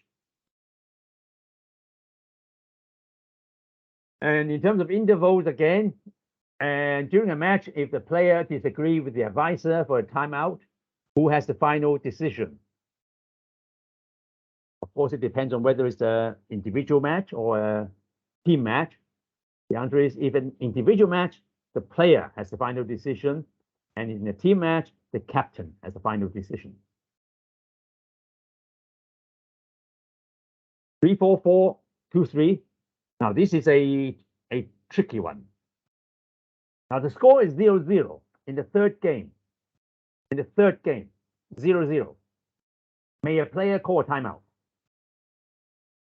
If so, why? Why can a timeout be allowed?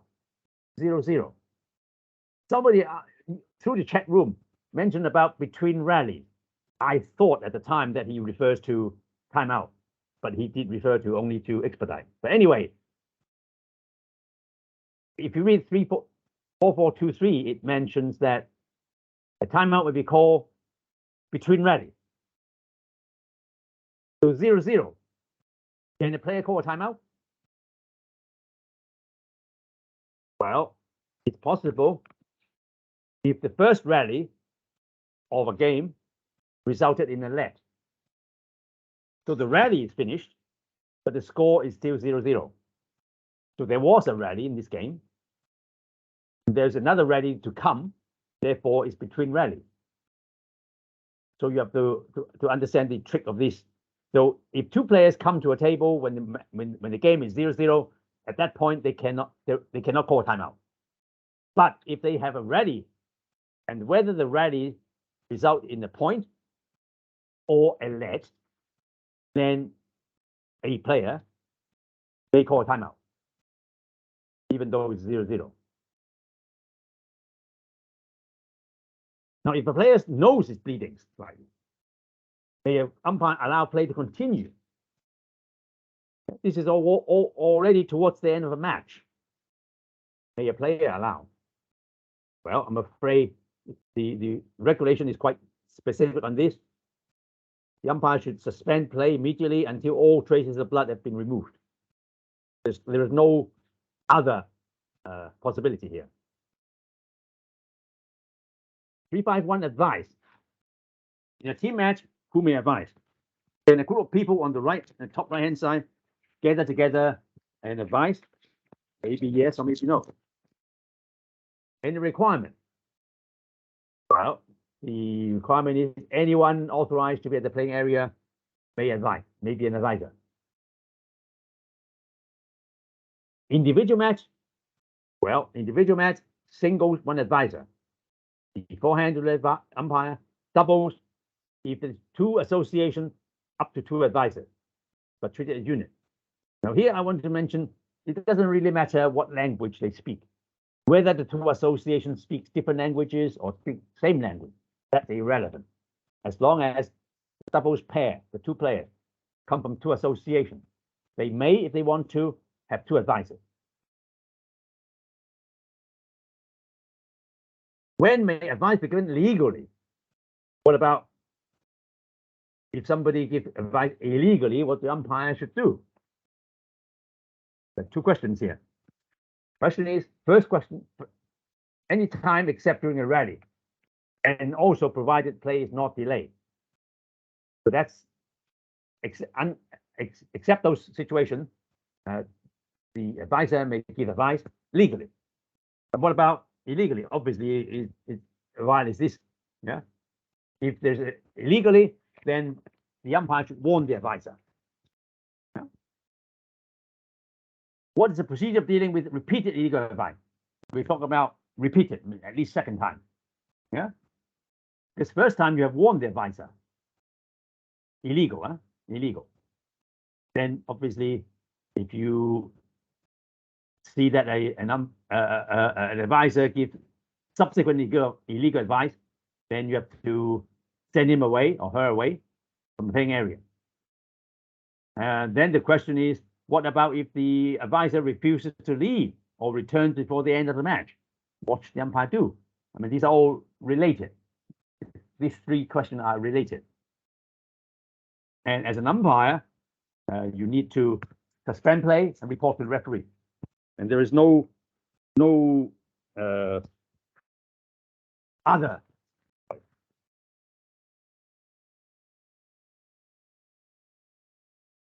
Still on misbehavior, what is the procedure for umpires dealing with first serious misbehavior of a player? What if the misbehavior is less serious? Now here's emphasis here. Serious. Despite it being first. When somebody misbehave seriously for the first time, what would you do? Well, you meaning the umpire. And what if the misbehavior is less serious? Well, if it's serious, then the umpire suspend play and report to the referee. That's what 3522 say. And 3522 goes on to say that if the misbehavior is less serious. Now, whether it's serious or less serious is up to the umpire to determine, although there are some norms, there are some usual understanding. But if it's determined to be serious, then suspend play and report to the referee. If it's less serious, then you formally warn the player applying what is called the point penalty point system. If the player changes racket during a match when it is not damaged, what shall the umpires do? Now, this is treated as a serious misbehavior, and the umpire has no choice but to suspend play and report to the referee. Now, I just want to take you back to the exam situation. Some of you are getting bored about it. In the exam situation, this kind of a scenario may easily be described into several scenarios. Yeah. If the player changes racket, what do? You report the referee, you allow him, you warn him, yeah, whatever you do, yeah. So give you several situations, so you have to understand, yeah. Also describe you some situation which generally people may consider to be serious, yeah, like fighting between two players, something that must be serious, yeah. Moaning might not be, yeah. Swearing may or may not be, depending on how serious he swears. Things like that. Now, in a doubles match, how would an offense of one player affect his or her partner in the same match and also in a subsequent match?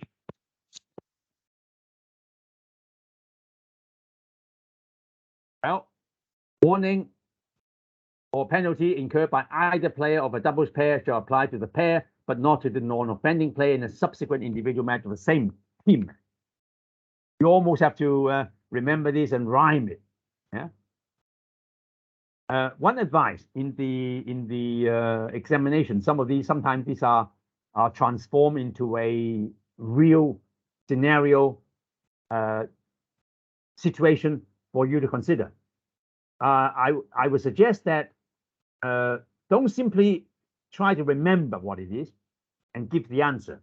Try to write it down. A gets a yellow card. B gets a yellow and red. X was absolutely nothing. It's fine. Y, however, gets a yellow card. And then goes to the second, the doubles match. B misbehave. What do you do? Etc. etc. You write it down, and then you follow the sequence until the situation when the question is asked. Otherwise, if you don't write it down, I would think that most of us would get confused and not get the right answer. So that's my suggestion.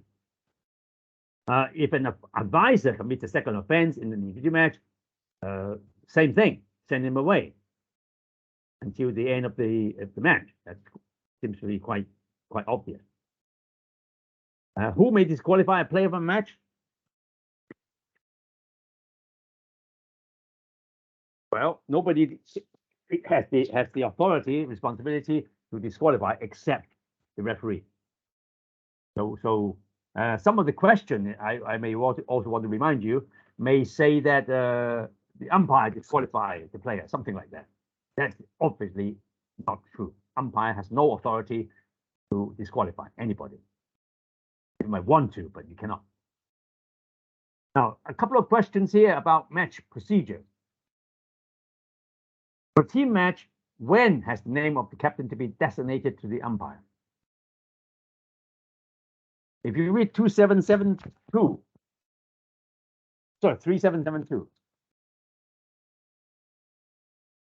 Well, it says the name of the umpire, name of keeping captain, playing or non-playing shall be designated beforehand.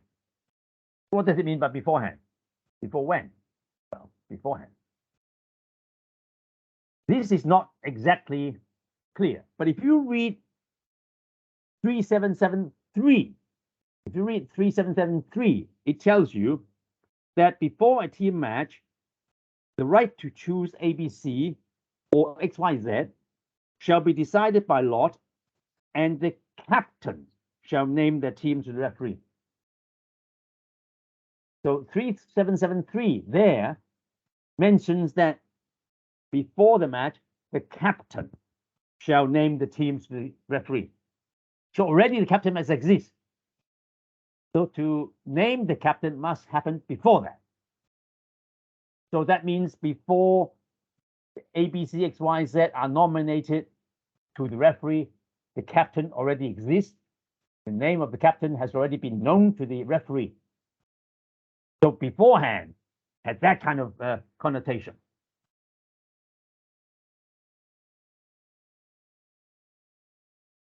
For a team match playing in the Cobillion Cup system, which is 4 singles and 1 double, question now is, until when must the pairs be, for the doubles match, be nominated to the umpire? 3774, quite clear. Well, 3774 doesn't specifically mention about Cobillion Cup. It mentioned about a team match with doubles.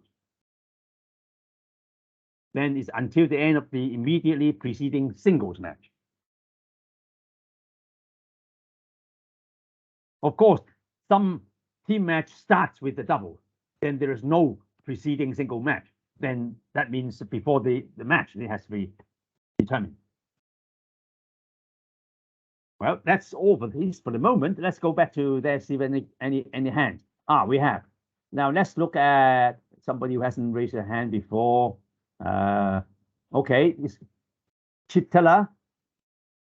Let me allow him or her to speak. Are you here? Chitala? Gandal something. Yeah? Yes, please speak. Can you speak? If not, what about Arvind Dandaka? Don't speak. You have to unmute your mic. Good evening, sir. Yeah, good evening. Who are you? It is Arvind here from India. Okay, please speak. Thank you. 2 things I want to confirm. Like you answered, expedite system can be started by 2 players at any point of time. So if the toss is done and the score is 0-0, can 2 players opt for expedite immediately? Well, if you go back to chapter 2, I always want to refer to chapter 2. 215.1. Yeah. 215.1 says, yeah, it can be at any time and requested by both players. Literally any time. Now, except 215.2 give a covering. 215.2 says the expedite system shall not be introduced if at least 18 points have been scored. So the 2 players can request an expedite anytime, 0-0, first game, or anytime, unless a particular game has arrived at 18 points, which it means 9-9 or 10-8. When it's 9-9 or 10-8, you cannot request expedite. Okay. One more question yes, regarding you said that the racket is not checked before the match and racket is checked after the match, and the player who has won the match, the decision regarding 4 years, I have understood, like 4 consecutive years he fails for wrong racket, then he will be banned for 12 months. But the result of that match will change whether the match will be awarded to the same player who has a faulty racket. The answer to that is yes. Now, if there is what is called a compulsory test, which is required, randomly selected to test, and there is no before match test, when the match is tested afterwards, so the player has to give the racket to the umpire to take it to the racket control center to test. And if whether he wins or loses or not, that test has to be done.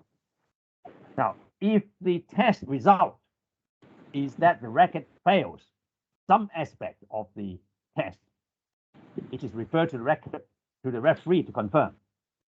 So it's the referee's decision to confirm. Now, if the referee confirms that the racket has failed, I mean 9 times out of 9, I mean the referee will confirm that the racket has failed. That then, if the player has won the match, then the referee would have to change the result of that match because the player has used what is called an illegal racket to win the match, which is not allowed. So that match would have to consider to be lost by this player and won by the other opponent. Yeah? It is true for individual event, also true for team event. Okay, extension to this question is, if both players who have played the match and the person who has won and the person who has lost, he also has a faulty racket. That is a rare occasion, but it's possible. It's possible. Now, if both players have not submitted their rackets for testing before, which itself is rare, but anyway, it happened, and they have to be tested afterwards. And if both rackets fail, which is rare again, but anyway, hypothetically, suppose it happens, then whether who wins or who loses, they both have to be considered to have forfeited the match. That match doesn't exist. Both that's what it means, because neither player can win the match because their racket has been found to be illegal. So both players could not win the match. That means both of them have forfeited the match. So if it's an individual match, then both of them would not go through to the next round. And if it's a group match, both players will have 0 points. Yeah. But if it's a team match, it's an individual team match, that match also would be considered to be not played and would not be played again. Yeah. Thank you, sir. Thank you. That's So my nice of pleasure. you, sir. Thank you. Okay. Any other question? Let me we invite one more. Huang Ya-Ching. You have to unmute and try to speak. Huang Ya-Ching. Huang Ya-Ching.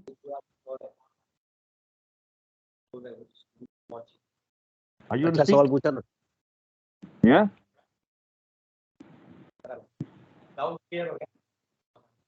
हो सकता है ना ऐसा भी.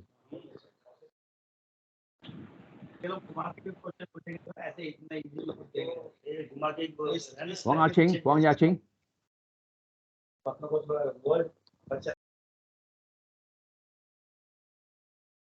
No, you're not there. Now one more, the last one. Vladimir something. I can't see your surname. I can see you, Vladimir. Can you speak? You want to speak, Vladimir? Okay. What about Ishikawa? Ishikawa, you want to speak? Ishikawa? Ishikawa?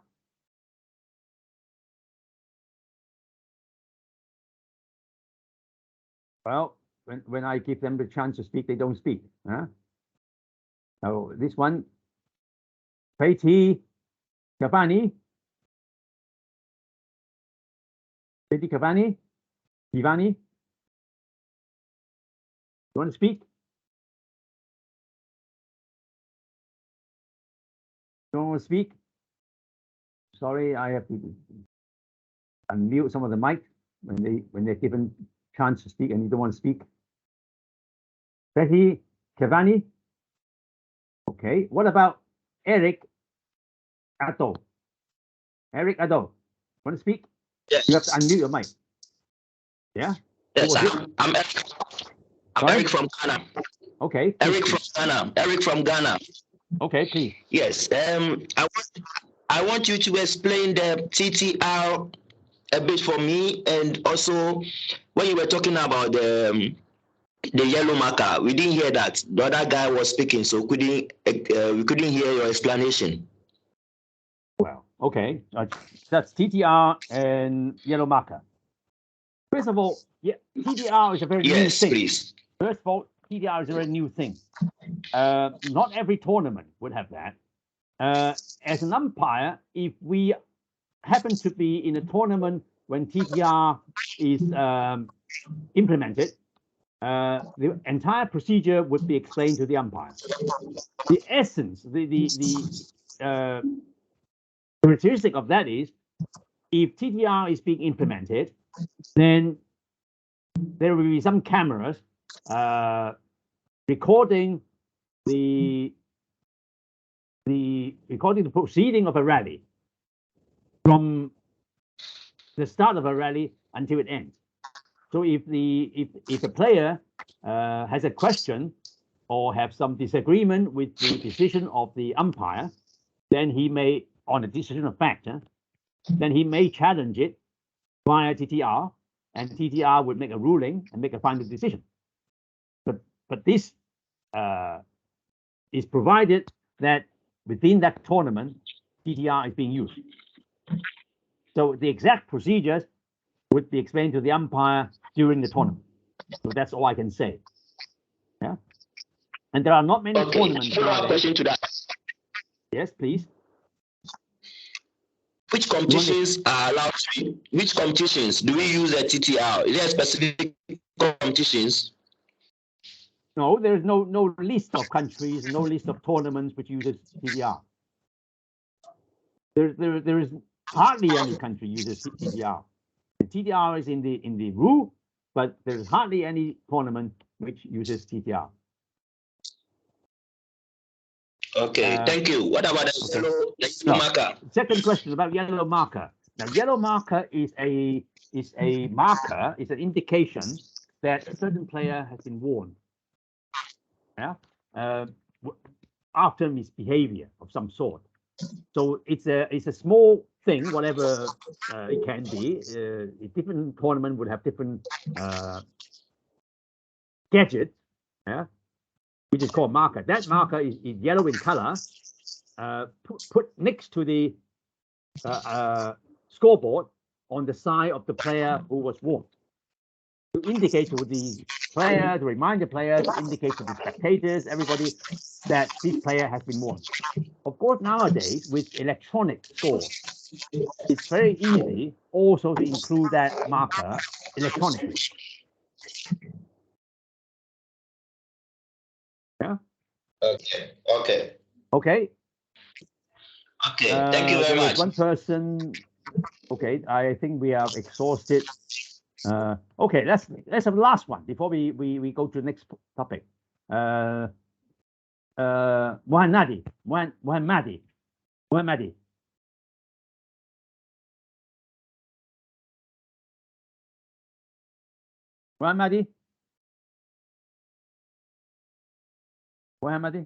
Or Mohammed Kazan? No? No? Now let's go to the chat. Let's see if there are any questions. Somebody wants to ask, explain to until the end of the match. Somebody asked, please explain 2:15.6 until the end of the match. Well, 2:15.6, let me see, 2:15.6. Well, until the end of the match, which means that this is on expedite, which expedite once started, it would continue the rest of the match. Until the rest of the match. That's expedite. And somebody asked the question on chat that the ball has to rise at least 16 centimeters after leaving the palm of the free hand. So you cannot raise your hand with the ball and just drop it to 16 centimeters. That's right. Yes, it is true. Absolutely. Thank you very much. Any other chat? Let me see.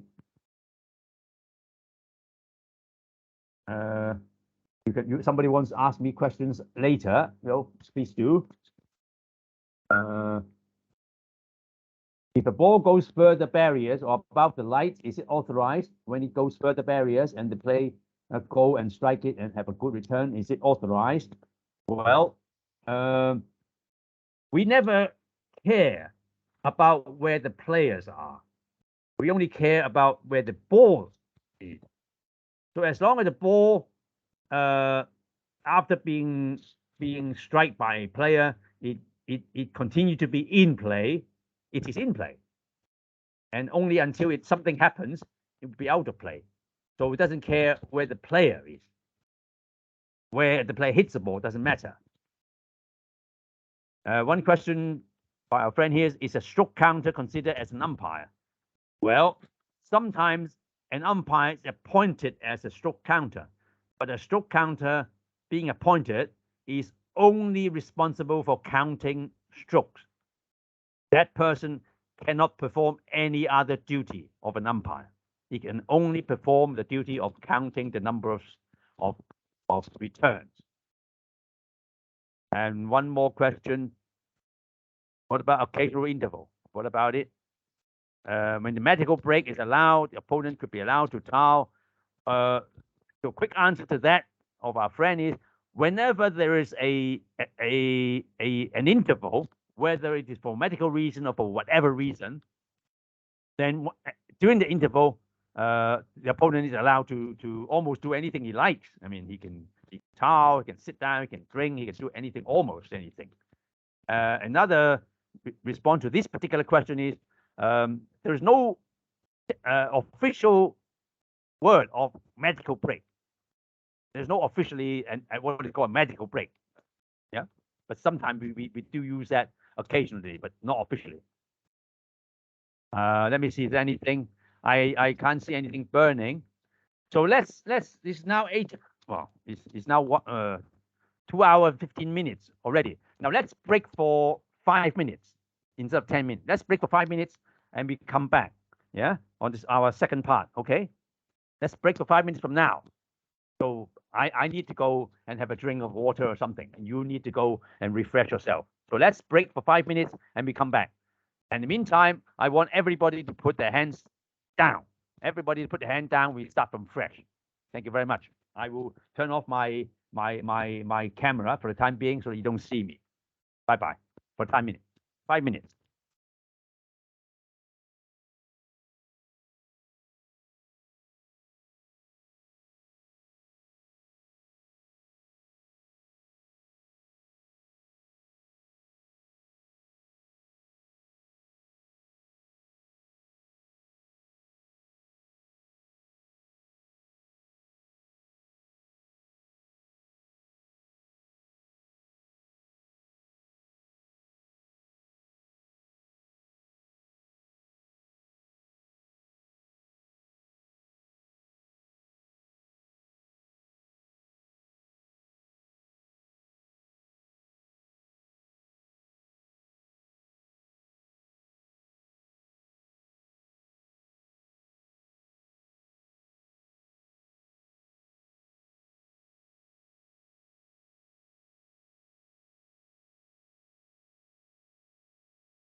Hi, good evening. I'm back.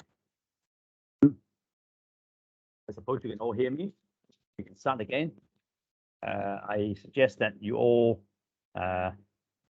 put your hands down so that we can start from fresh. let me share the file again. Okay, now this is a different one.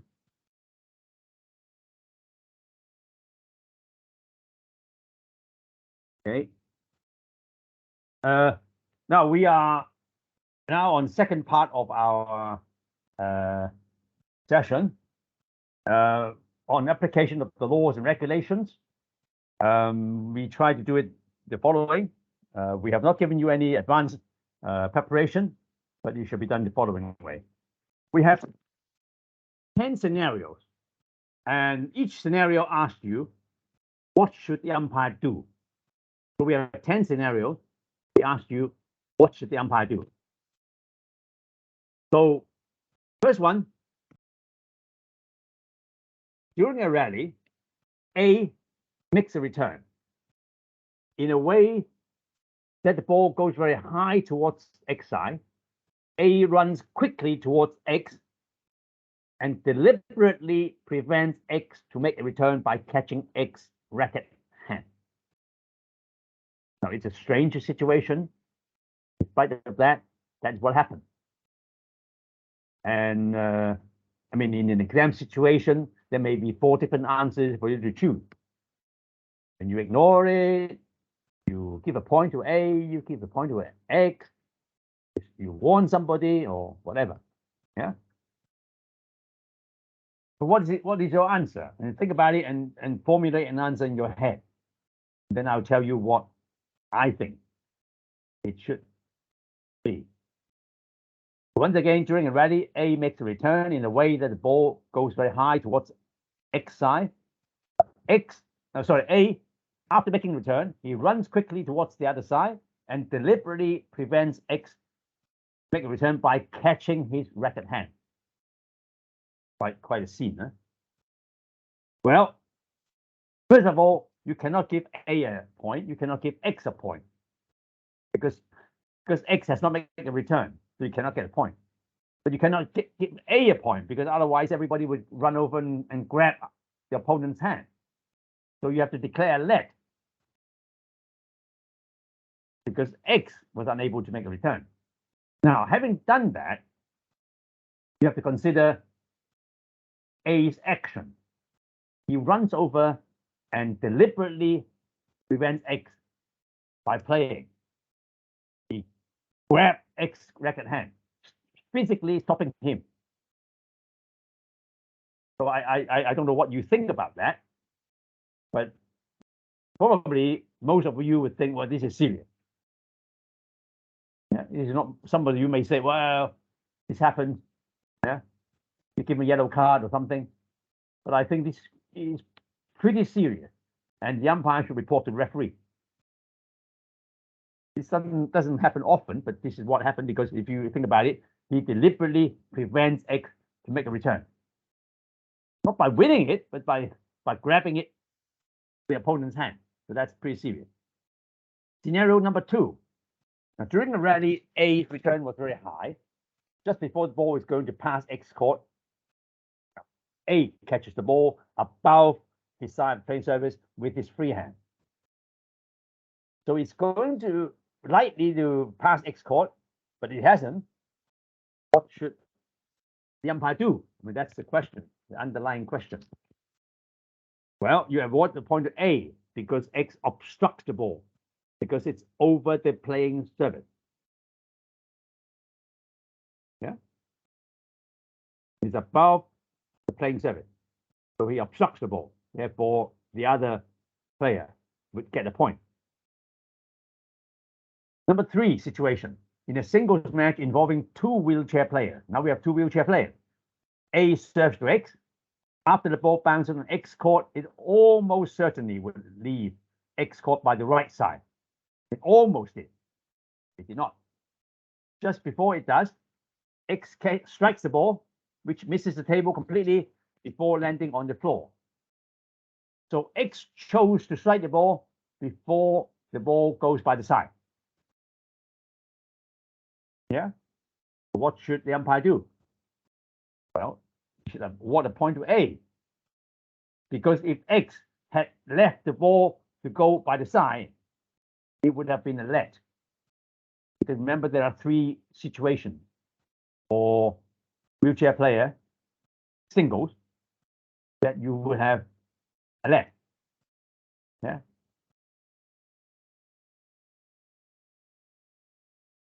So this is one of the situations. Since the player X did not wait until it goes by the side, he hits it and misses it, that was too bad. On the other hand, if he hits it after the ball goes out of the side, that would be a let, irrespective of whether X return was good or not. As soon as the ball is outside, then it would have been a let. The umpire may be a little late, but anyway, it's still a let. Number 4, A hits the ball hard onto A's court, good return, and it rises sharply, hitting the overhead light before X can play a shot. So when the ball has hit the overhead light, obviously that is end of a rally. Yeah, because it hit something. And A has made a good return. Therefore, the answer is pretty straightforward. I suppose it's award a point to A as X fails to make a correct return because he hasn't got a chance to return it. Yeah. Number 5, during the rally, A runs around the table to make a return. As he strikes the ball, his free hand touches the net post without moving it. Well, his free hand touches the net post. That cannot be allowed. Yeah. So therefore, I point to the other player. Number 6, X returns the ball, but it misses the table. At this moment, A slips and falls on the floor, and the ball touches him. The interesting one. The description is player A slips and sitting on the floor. He's on the floor. Whether it's sitting or not doesn't matter, but he's on the floor, and the ball touches him when he's on the floor. And that ball was hit by X, but missed the table. So he cannot hit the table, cannot reach the table. So what the situation is, it has to be a point to A. He was unfortunate to be hit by the ball because X return was not good. It missed the table. The ball touches A. Because if it hasn't touched A, it would have touched the floor. Number 7, A hits a perfect drop shot. A drop shot meaning very short. X was clearly not able to reach the shot, so he threw his racket at the ball. It hit the ball just before the second bounce and knocked the ball back onto A's side of the net. A then caught the ball over the table. So the essence is X was not able to reach the shot, so he threw the racket at the ball. But the ball hit the racket and then over the other side. The answer is that you must award a point to A because X did not make a correct return, because when his racket hits the ball, the racket was not held in his hand. Because remember, a strike has to be hit by the racket held in the hand of a player. So he cannot make a good return. He threw the racket at the ball. Number 8, during the rally, X chops the ball high in the air with so much spin, it bounces once on A's side of the table, then returns over the net without being touched by A and bounces on X side of the table. X then catches the ball. Now, this is a backspin. X chops it. It goes to the other side and comes back to this side. And then he catches it. Because A cannot make a return. Yeah. Because A was standing there looking or something. Yeah. So A fails to make a return. And it bounces onto A side and then X side. Now, number 9, A makes a good return and the ball bounces on X court out of reach to X. When the ball is still in the air, having passed over xn line, A accidentally collides with the table and moves the playing surface slightly. Now we need to be very, very careful with this. We need to talk about this one. Number 9, you see.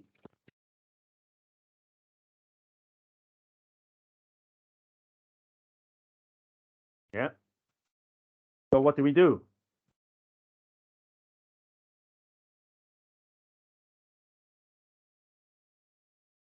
Okay, the situation is A makes a return and ball bounces on X court. X cannot reach it.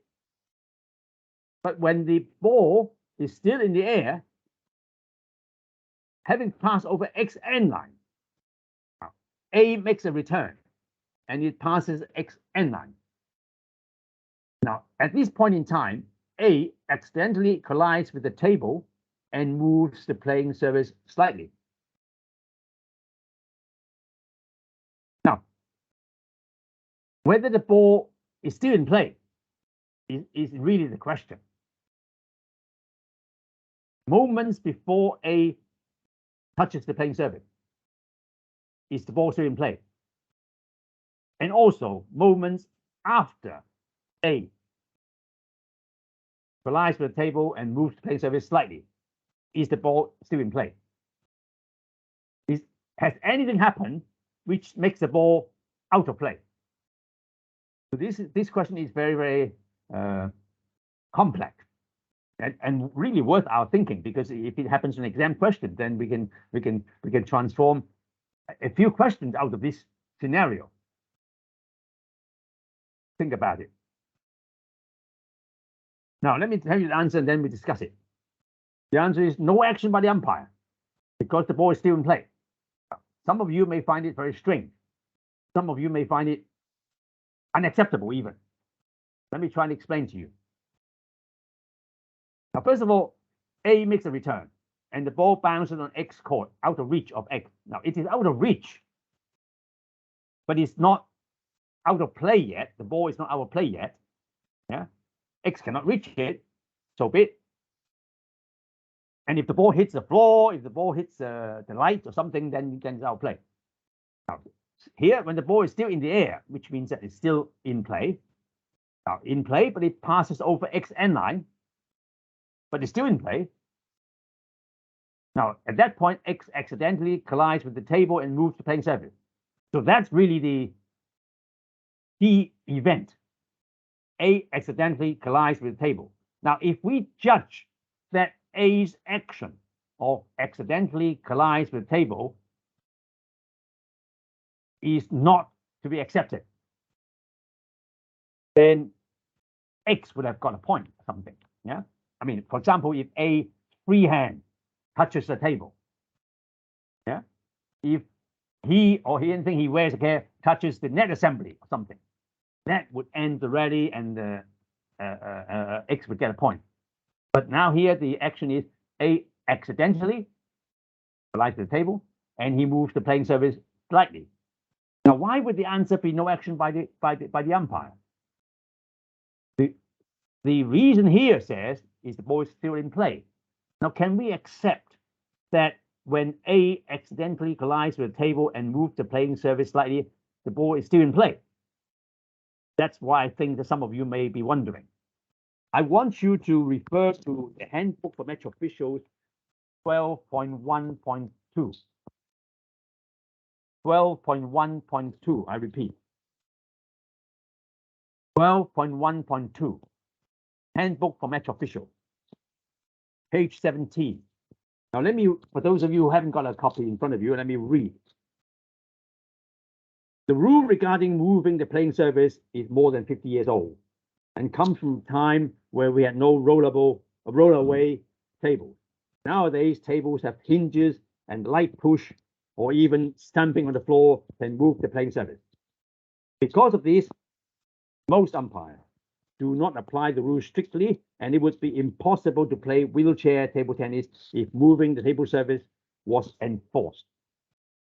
Only lifting, permanent shifting, or displacement, or intentional shaking the tabletop should result in the award of a point. first few sentences doesn't really matter. The last sentence is the important reminder to ourselves. It says only lifting, permanent shifting, or displacement, or intentional shaking the tabletop should result in the awarding of a point. Which means that if something happens accidentally, resulting in the playing surface moving slightly, would not result in awarding a point. So that is the handbook for match official. Now, contrary to some of our understanding, that's what I want to remind you. Whenever the playing surface moves slightly, unless somebody intentionally does that, which is very difficult, I suppose. I mean, you can't intentionally move it slightly. You either move it or not, or you don't move it. Yeah. Don't move it with your racket hand alone or something. Yeah. So anyway, here it moves slightly. Now, how do you determine slightly? That's difficult. Some of you may say, well, who decides slightly? Well, umpire decides whether it's slightly. That's why you need to read 12.1.2. Okay. Next scenario, during a singles match, A requests a timeout and both players go to consult their coaches. At the end of 1 minute, when A is ready to resume play, X requests a timeout. What should the umpire do? I mean, that's the underlying question. What should the umpire do?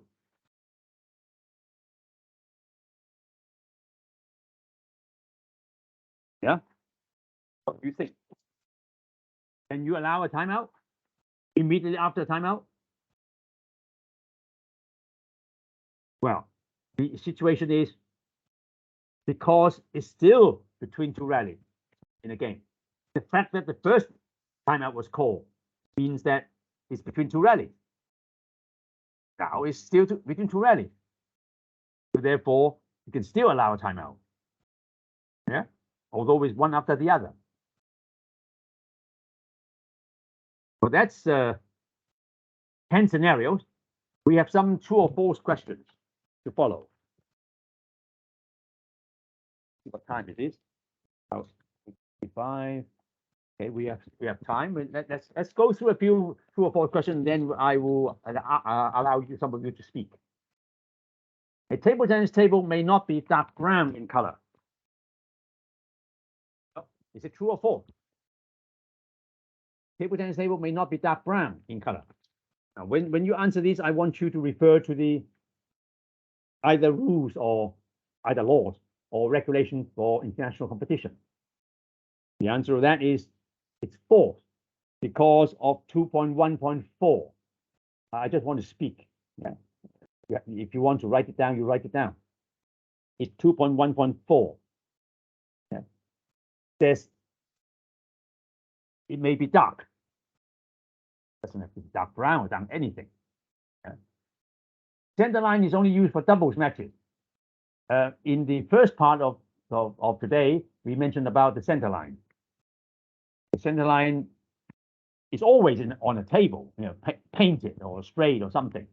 I cannot remember seeing a table without a center line, but it's never used until a doubles match. So is it true? Yes, it is true, because 2.1.6 says. Next question. The net assembly is composed only of the net and the post. Again, the session before the break, you mentioned about what composed the net assembly. I mean, there are things, even the camera maybe. Yeah, so it cannot be true. 221 said that. And the racket may be rectangular in shape. Well, yes, of course, it doesn't matter what shape it is, because 241 said that. A side of the blade used to strike the ball does not need to be covered with anything. Does not have to be covered with anything. Obviously, it's false because 243 said that. And it must be covered. If it's for striking the ball, it must be covered with something legal, as it were. Material suitable to shaping a handle for holding the racket may be added to the racket. Well, we know that. We talked about that earlier on. Again, I mean, many of these have been talked about. 244 setback. Okay, perhaps I could pause for a moment and see whether anybody wants to speak or something. Okay, anybody wants to speak? I don't see any new hand. I don't see any new hand. There is one, somebody. Oh, AS. Now let me allow him to speak. Now, AS, you want to speak? Sir. Yes. Good evening, sir. Yes, please. Actually, yeah, I just wanted to know how an umpire can approach to the referee during the play. Say he observes some misbehavior from the advisor or from the player. So how he could approach means where the referee would be sitting and where he will be like seeing the matches. Like there will be multiple matches going on concurrently. So how he will be like observing. Well, I mean, this is not within the rules or regulations, but I'm going to share with you. It is the responsibility of the referee to be aware of what goes on, whether it's one table having competition or whether there's 20 tables. It's possible that there are 20 going on at the same time or even more. So it is the referee's responsibility to ensure that he knows what's going on. But having said that, the umpire has to catch the attention of the referee. He has to find a way to communicate to the referee. If he has to stop play and send somebody to go to the referee desk and find him, it's possible. So anyway, so it is the referee's responsibility to be aware, but at the same time, it's the umpire's responsibility to go and find the referee. He should be in the hall, within the playing hall. If there is a team of referees, there's a referee, a deputy referee, assistant referee, there are several people, at least one or two people in that team should be around. Okay, understood. Okay. There is another question. Can I just ask? Yes. Yeah. Sir, in the very beginning of the presentation, you said that sometimes umpire can allow a person to serve from below the table, whether he is sitting on a wheelchair or not, independent of that. Do you mean to say that if the person is very of small height, who is whose height is below the table, whose hand doesn't rise above the table, those kind of person, for those kind of persons also we will allow, like that is also considered as a disability of a person, because there it is mentioned that for disabled persons it can be allowed by the umpire. So what specific situations we have to take that call? Can you please explain a bit? Thank you for the question. I refer to wheelchair and not wheelchair by saying that it has nothing to do with wheelchair. If a player cannot make a correct service due to disability, not because of his height, somebody who's very tall, somebody very short, that doesn't matter. Not because somebody is very short, his service can be relaxed. It has to be physical disability. If by physical disability he cannot make a service of a certain type, then the umpire may relax the service requirement. That's what I'm saying. That's what the rules say. Yeah. No, so if somebody is very, very short, and his hand can never reach the level of the table, I don't think he can play at all. I mean, how can he play? His hand can never reach the height of the playing service. He cannot play. He cannot play a table tennis match. Which means that it doesn't happen. Yeah. Understood. Yes. Thank you. Thank you. Okay, can we have somebody else? Let me see. This person has been waiting a little while. Daniel Sapri. You want to speak? Daniel Sapri? No? No? Ah. Yes, you're picking. Yes. You want to speak? You want to speak? No? Last call. Now let me see somebody. Somebody has two accounts. I don't know. You raised two hands. Now this person has a number only 00923335316743. A long number. You want to speak? Unmute your mic. unmute your mic and you may speak. Want to unmute your mic? No? 00923335316743. I don't know whether the telephone number or something. Okay. Can you hear me? I can you hear me? Yes. Okay. Your answer for moving table, where you make decision no either late or no decision, I could not understand. You mean you refer to the scenario when somebody moves the table? Could you go back to that question, please? Yeah. Slightly. Yeah. You refer to that. Can you go back to that question, please? Yes. Yeah. Okay. I refer to this question. Yeah. No action by the umpire. Yes, because the ball is still in play. Yeah. Because the ball is not out of play. Now, the player A accidentally collides with the table and moves the playing surface slightly, does not mean the ball is out of play. Because as far as 12.1.2 handbook for match official is concerned, we allow that. Yeah. So once you allow that means the ball will continue. If the ball falls on the floor subsequently, then that's our play. If the ball is hit by somebody, if it's hit by X, it continues. If it hit by A, then it's out of play. If it hits something else, it would be out of play. So is it late then? Why would it be late? Why would it be late? Because the ball is still in play. No, but what decision would you make that moment as an umpire? Pardon? You just sit there and wait.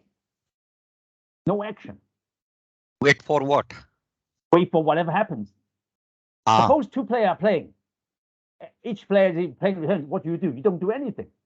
When two players are playing a normal rally, you just sit there and do nothing. What you do? You just wait until somebody, gets a point. Before that, you sit there and do nothing. You have no action. Right. Okay.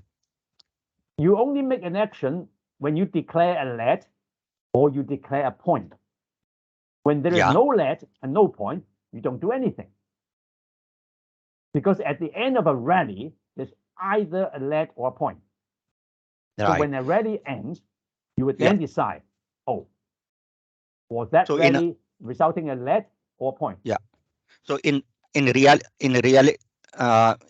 in this scenario, the action hasn't completed. Yeah, exactly. The rally has not completed. All right. Thank you. Thank you. Okay. Thank you.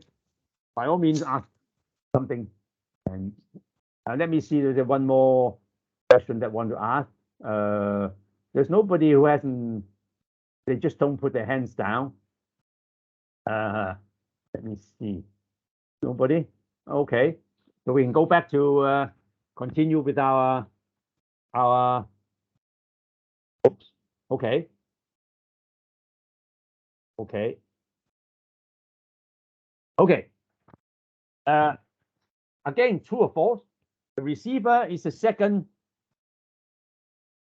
player due to strike the ball in the rally. Is that true or false? Well, the receiver, who's the receiver of a rally, obviously is the second person due to strike the ball. True, because of 2-5-10. Now, I deliberately want to read the rule to you so that you, if you want to, you can write down, make sure that when you relate to a decision, you know why you make that decision. A player must strike the ball with the racket while it is held in his hand or with his racket hand below the wrist. It comes up in the regulation 257. Now, in doubles, only when both players of a pair are in wheelchair. The order of play is that each player in turn shall make a return in sequence. Here it says only when. both players of a pair are in wheelchair. So if you read rule 283, you know it's not true. As long as one of the pair is in wheelchair. As long as one of the pair in wheelchair, then the order is that they don't have to take turn.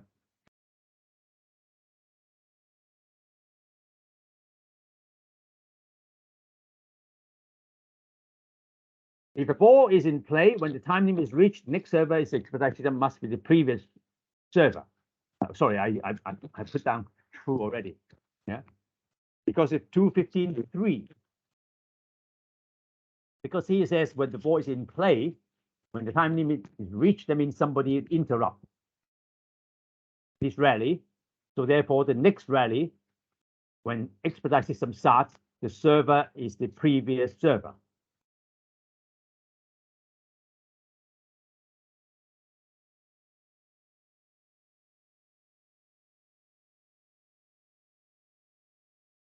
In a doubles match, A starts the first game serving to X. In the second game, B is the first server. Is that true? False. Yeah. Why? The X and Y have a choice who serve in the second game. But I thank you very much for the answer, but I'm sorry I have to unmute you. Yeah, we're not supposed to allow general discussion like that. And who is that? All right. Let me unmute. I'm sorry to do that because otherwise people are having discussions and things like that. Okay, I have unmuted everybody. Oh, except one.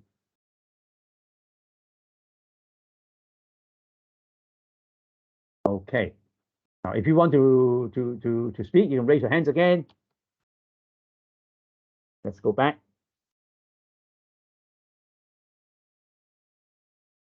Okay. Expedite system. Oh, I showed you that before. Shall come into operation after 10 minutes play, except if at least 15 points have been scored. It is not true. It's 18 points. Remember? Yeah. So it's 2:15:1 and 2:15:2. Player may choose to start a match under the expedite system. Well, we also briefly talk about that one. Yes, they can. Both players agree. When the expedite system is in operation, the stroke counter counts number of correct returns of the receiver. Does he count the correct return? Answer is no, he does not, or he or she. According to 3.326 and 4.5.1, he only counts the number of return. Whether it's correct or not, it's not up to him to decide. Okay. Now the next. Still true or false, but the answer is given with more description because it's not so simple. Table leg shall be at least 40 centimeters from the end line of the table for wheelchair players. Yeah, well, this is true because of 3.2.1.4. In the wheelchair doubles, A serves to X, but the service has so much backspin that it returns in the direction of the net, so X is unable to make a good return. The umpire should give a point to AB because X did not make a good return. Remember, wheelchair double. A serves to X, and the ball goes in the direction of the net. So that would be a let. It's 29151. Yeah, this is one of the three situations. Remember? In service, the ball must not be struck while it is rising after leaving the service freehand. Well, of course, when the ball has to be falling. Yeah. That's 263. Also, HMO refers to a handbook from match official. 10.4.1 also mentioned that. Pressure control test shall be carried out before the match or after the match, depending on the player's opinion. Well, the be before. But of course, if the player did not submit the racket, then it has to be after. But the decision is not the umpire. Sorry, it's not the player. Yeah. So it cannot be depending on the player. Now, once again on TTR, somebody asked the TTR question, but anyway, TTR provide a replay of the circumstances leading to a decision subject to review, and TTR officials shall make the final decision. Is that true or false? With TTR, then the person called TTR official makes the final decision. We talked about this earlier, 3271. As you can see, that many of these so-called applications evolved from our previous session, yeah, when we talked about the laws and regulations. The umpire is responsible for deciding on an emergency suspension of play. I mean, sorry, I was too quick. It's 4 because of 33126, because it is the referee who decides.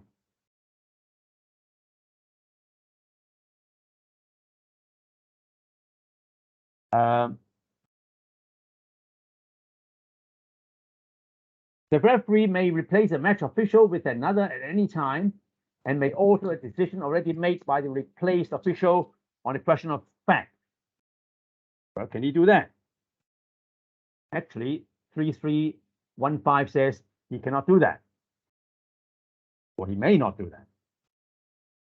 Next, a suspension shall not be allowed for a disability which was present at the beginning of a match or where it is due to normal stress or play. Example, cramp or exhaustion. Well, this is true because 3445 specifically says that. Actually, the examples are also quoted in the regulation. The assistant umpire may not decide if the ball in service touches the net assembly. Well, actually, in one of the responsibility of the assistant umpire is this. This is under the joint responsibility, remember? Next one, if anyone in the playing area is bleeding, play shall be suspended after the end of the present game. Well, obviously, you should know that you should not do that. Play has to be interrupted immediately until all traces of the blood are cleared. Yeah? 3446. Next one. Both the umpire and the assistant umpire may decide if the requirement of the service law may be relaxed for a player with physical disability. Well, we talked about this earlier on. Actually, only the umpire may decide that, not the assistant umpire. A doubles pair from different associations may each designate one advisor only if they do not speak the same language. Well, we said that a doubles pair of different associations may have 2 advisors. There's nothing says that they should be speaking different languages. Obviously, it's 4. And if the dismissed advisor refuses to leave after the red card has been shown, the umpire should suspend play and report to the referee. That's a straight one, I suppose. Yeah. 3516.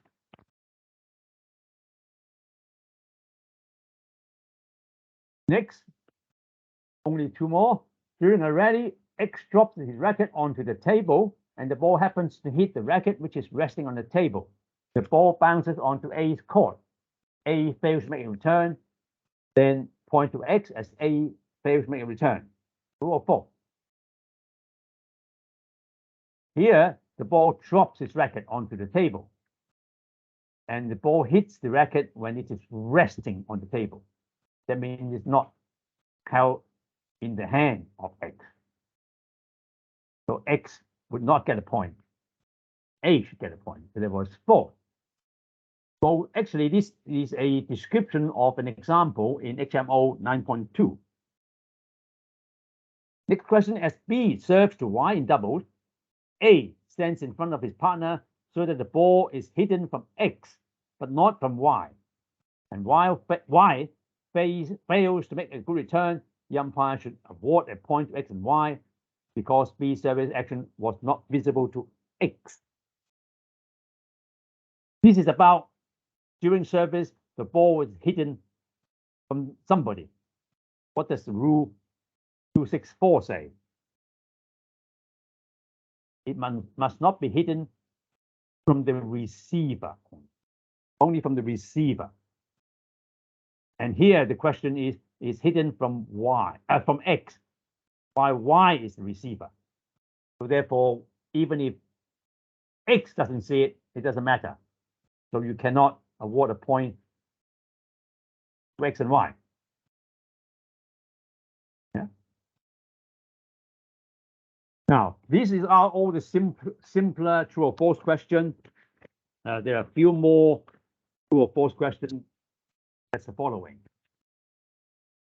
The rally is a net if a player fails to make a good return owing to collision with a doubles partner. This is a simple one. Is it true or false? The answer is that it is false because HMO specifically described this situation. For example, if a player fails to make a good return because he or she collides with his or her partner, or trip overs around, not entitled to benefit of a let. Yeah, there is no let. Next situation: a player scores a point if an opponent's racket hand accidentally touches playing surface during a rally. Now, this is a tricky one. You might not think so, but it is. A player scores a point if an opponent's racket hand accidentally touches playing surface. Well, normally, well, I say normally, many of the matches we officiate, the racket hand touches the playing surface during rally. Doesn't matter whether it's accidentally or deliberately. So generally, it's false because it only the free hand count. Yeah. However, I want you to consider something extra. I want you to think. If both players are in a wheelchair due to disability, then the player should not touch the table with either hand before striking the ball, including the racket hand, of course. That's what 210.1.14.2 says. So the question itself is not entirely complete because it opens up a possibility of a situation when both players are in wheelchair, then the player or one of the player cannot touch the table with the racket hand before striking the ball. After striking the ball, yes, okay. The free hand, never. So there is a tricky situation here that you have to understand. So if during examination they frame the question in such a way, yeah, so you have to be careful. During the rally, A occasionally, not always, but occasionally switches his hand to hold the racket, sometimes left hand, sometimes right hand. And the umpire doesn't like that. He warns the player about misbehavior. Is that okay? Is that true or false?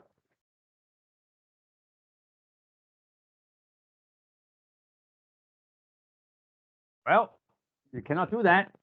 The HMO 9.3 also used this as an example. He may transfer his racket from one hand to another and as many times as he liked during the rally, as long as the hand which holds the racket becomes a racket hand, the hand which doesn't hold racket will become the free hand. So there is some restriction about what the free hand may or may not do, and there is something that the racket hand may or may not do. Next one, players are only entitled to brief break for towering after every 6 points from the start of a game. One word of as a suggestion or advice. In the exam, there are sometimes words about only, always, Now you have to be careful of that. Generally, those are extreme situations, which nothing will happen. Yeah, when somebody only allows, so you have to be careful about this. Yeah. Now, is it only 6 points? No, because apart from every 6 points, he can also tile during change of ends in the last possible game of an individual match.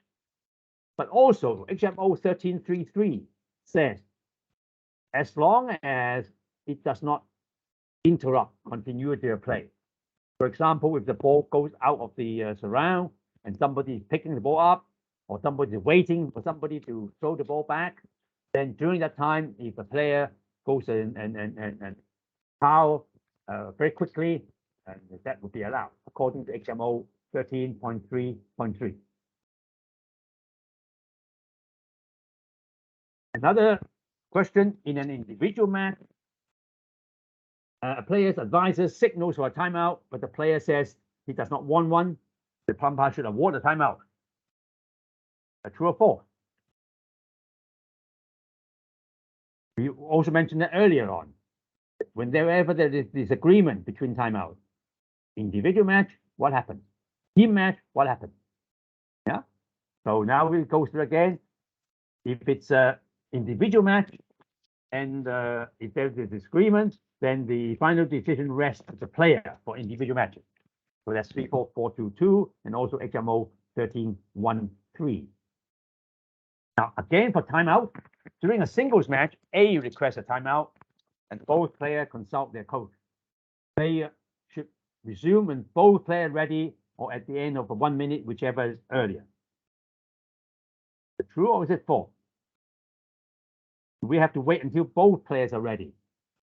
Well, it is false, of course, because again, 34425 says that as long as the player who requests the timeout or decide, I mean, requested by their coach, it's okay. The decide when the player is ready, then timeout is finished. 1312 also mentioned that. At the beginning of the first game of a doubles match, X serves to A. First game, doubles. Now it's 3-5-3. Y serves to A. 5-3, Y serves to A. After A making a return that missed the table and landed on the floor, the umpire discovered that X should have scored to A. Because, I mean, I don't know whether you follow. 0-0, X serves to A. 5-3, that's 8 points. X should also serve to A. But somebody make a mistake and Y serves to A. However, having served, A did not make a good return. Then the question is, the umpire decided to replay the point at 5-3. Can you do that?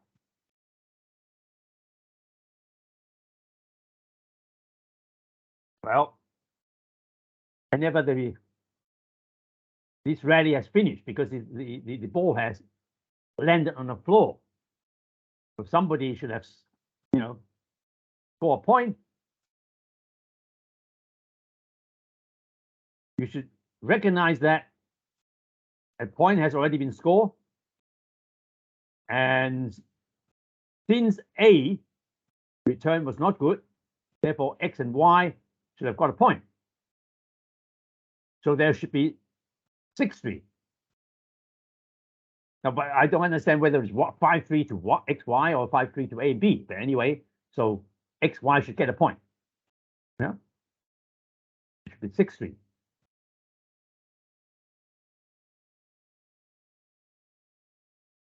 During a rally when the score was 11-10, now this is very close, 11-10, in the last possible game of a match, the umpire realized that players had not changed ends when one of the players first scored 5 points. Again, this is another mistake of the umpire, but anyway, so what do you deal with it? The umpire decided to allow the rally to proceed as he was certain that the game would end soon. It's 11:10. He thought, well, it's probably 12:10 very soon. So did he do that? Is it true or false? Well, answer is again false. Because as soon as the error is detected, the umpire should immediately declare let and not wait until the end of the rally. Yeah? Because you should correct it as soon as you notice, and whatever point taken, it will be counted. So this is slightly different to the previous one. The previous one, the rally has finished, so you have to count it. This one, the rally has not finished, middle of the rally, so you still interrupt. So there's no point being scored by either player. Well, that is all from this session. Let me see. Okay, let's see if there's any question on here. Anybody wants to say something? Let's see this friend. Vladimir, you asked before, but you never say anything. Vladimir.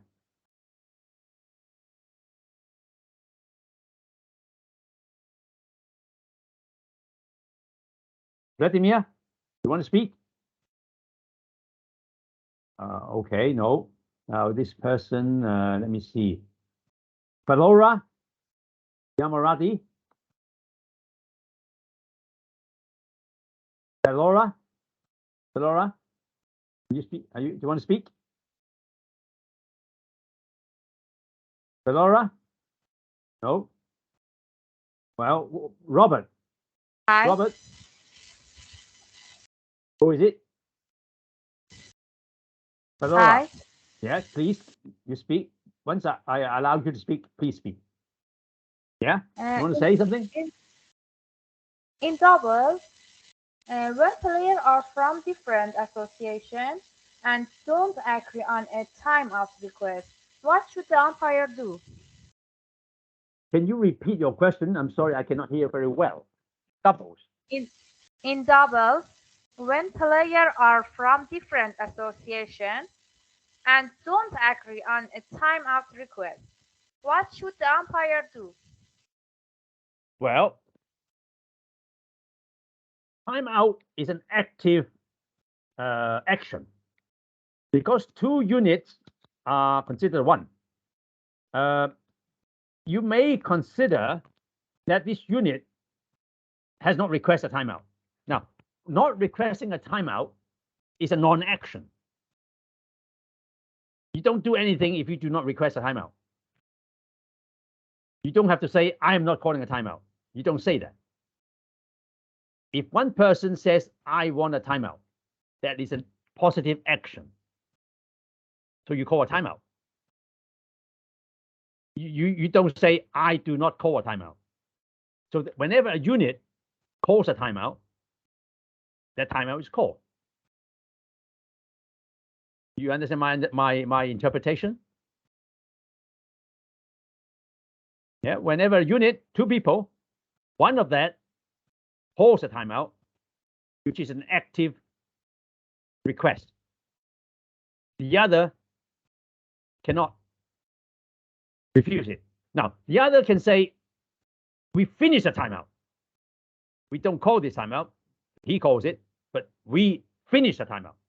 Now, once you finish a timeout, this player has to come back because you declare that I have finished the timeout. Now, walking back alone doesn't mean that you finish timeout. You have to really say, well, we finished the timeout. Yeah? Because Okay, you have to I look have- at the unit as a whole.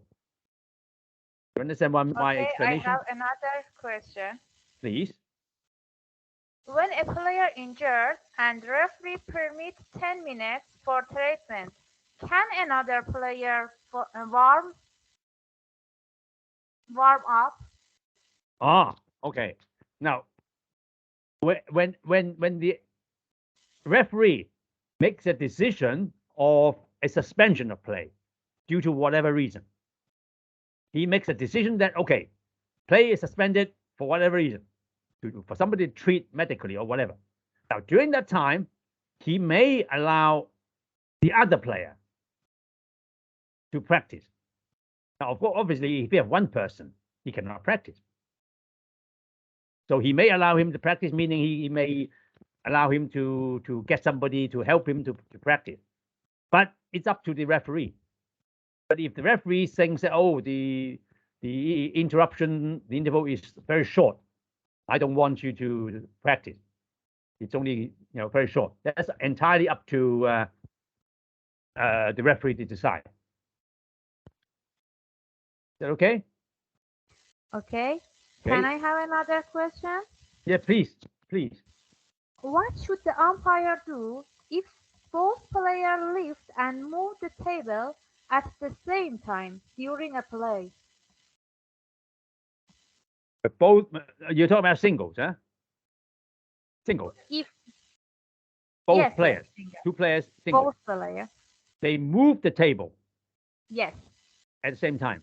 At the same time. Well, it doesn't matter whether it's moving the table or touching the table or touching the net assembly. You are. I think you're referring to two illegal actions.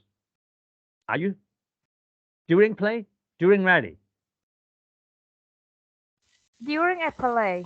Yeah, during play, two players has an action which result in the opponent getting a point at the same time. Well, I'm afraid you have to make a decision. You have to make a decision to say who makes it first. There's no such thing as exactly the same point. There's no such thing as exactly the same time. I mean, you cannot possibly decide. Maybe it's like intentionally. I'm sorry. Maybe intentionally. Well, then it would be more complicated. That means you probably have to take actions, more serious action. If they do it intentionally, that's a very serious misbehavior. Then they risk that you can report to the referee and then they get disqualified or something. Yeah. Two players cannot coerce to misbehave. Yeah. Yes. Although touching the table, moving table is not really misbehave. But if they discuss between themselves and decide to do it at the same time, that's misbehavior. And I would say this is serious misbehavior. And then you don't really need to punish anybody yourself. And they go to the referee and the referee will deal with that. Yeah. Okay. Robert, you want to speak? Robert? Snack. Where you're from, but you don't want to speak? Okay. What about Michael? Michael? Want to speak?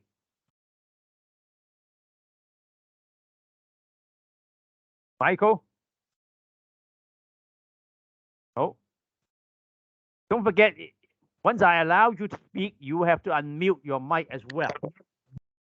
Michael, okay. Hello. Yes, yeah, I can yeah. hear you.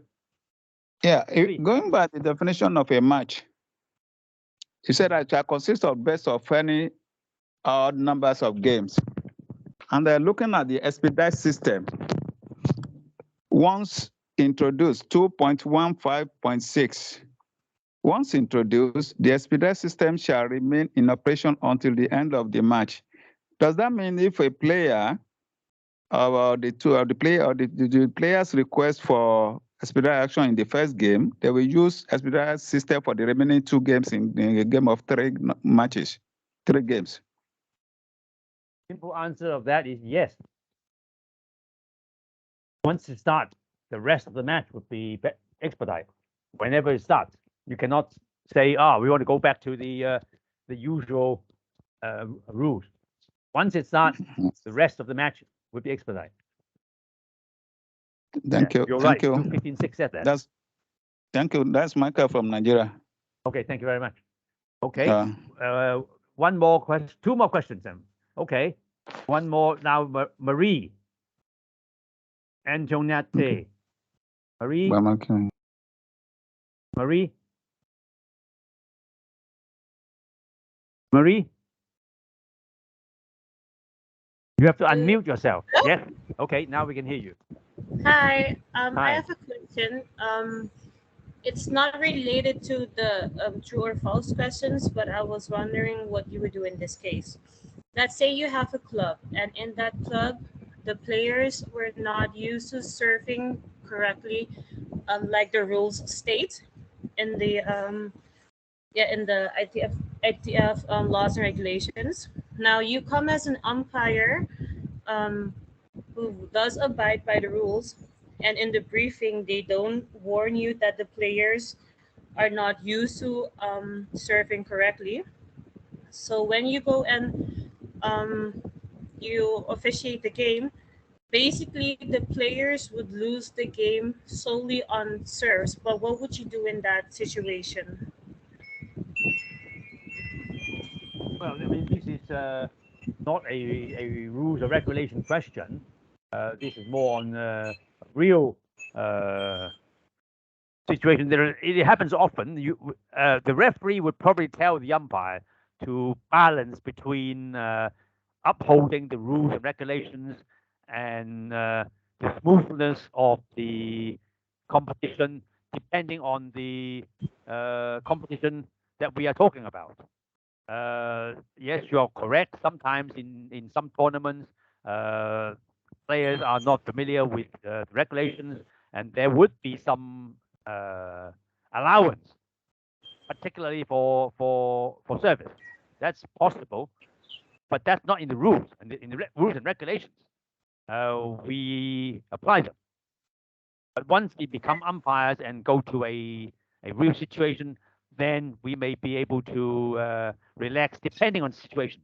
It's in a way, I mean, if I may say, like driving a car. If you are in a driving test, you have to fulfill everything. But once you get your license, sometimes we deviate a little bit. I mean, I'm not sure whether this is a good example, but anyway, I just want to put it lightly. Yeah, yeah. If you're learning to drive, you have to follow everything. You have to know the rules. But once you have the license, you may want to relax a little bit. Yeah. Yeah. But still, do not drive dangerously, I may say. I don't know That's whether I true. answered your question. No, it's okay. It's okay. Okay, one last question, Cherie. Cherie,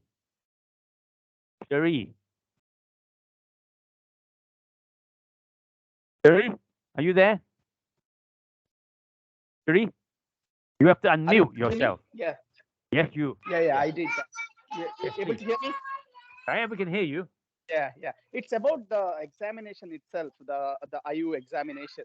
Yes. It's only the multiple choice questions do we have, or we also have the descriptive type of questions what we went through today? I will come to that in the last part of our session. We still have another 35 minutes. Sure. So I will come to that in a minute. All right. I'll prefer to answer that question in 5 to 10 minutes. Obviously. Thank you very much for your question. Okay. Now let's stop here and rest for 5 minutes, and then we come back. We have another half an hour. How about that? So that completes our 4 hours. So let's break for 5 minutes. Let me go for a drink. You go for a rest or something. Okay. Thank you very much. I will turn off my camera again. We come back in 5 minutes.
So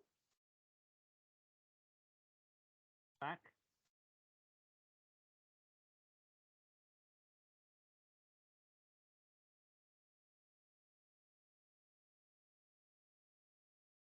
Hear me? Start again.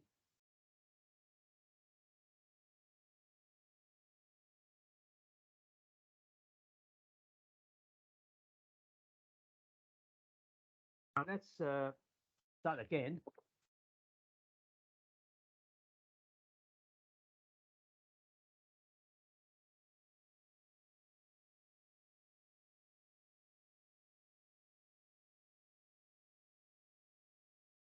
Okay.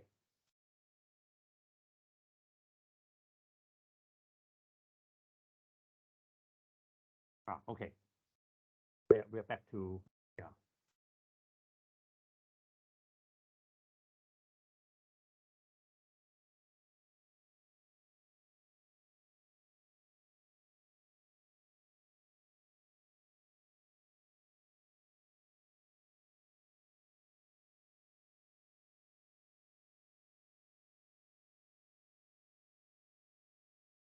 We are on the last session. We have about half an hour left.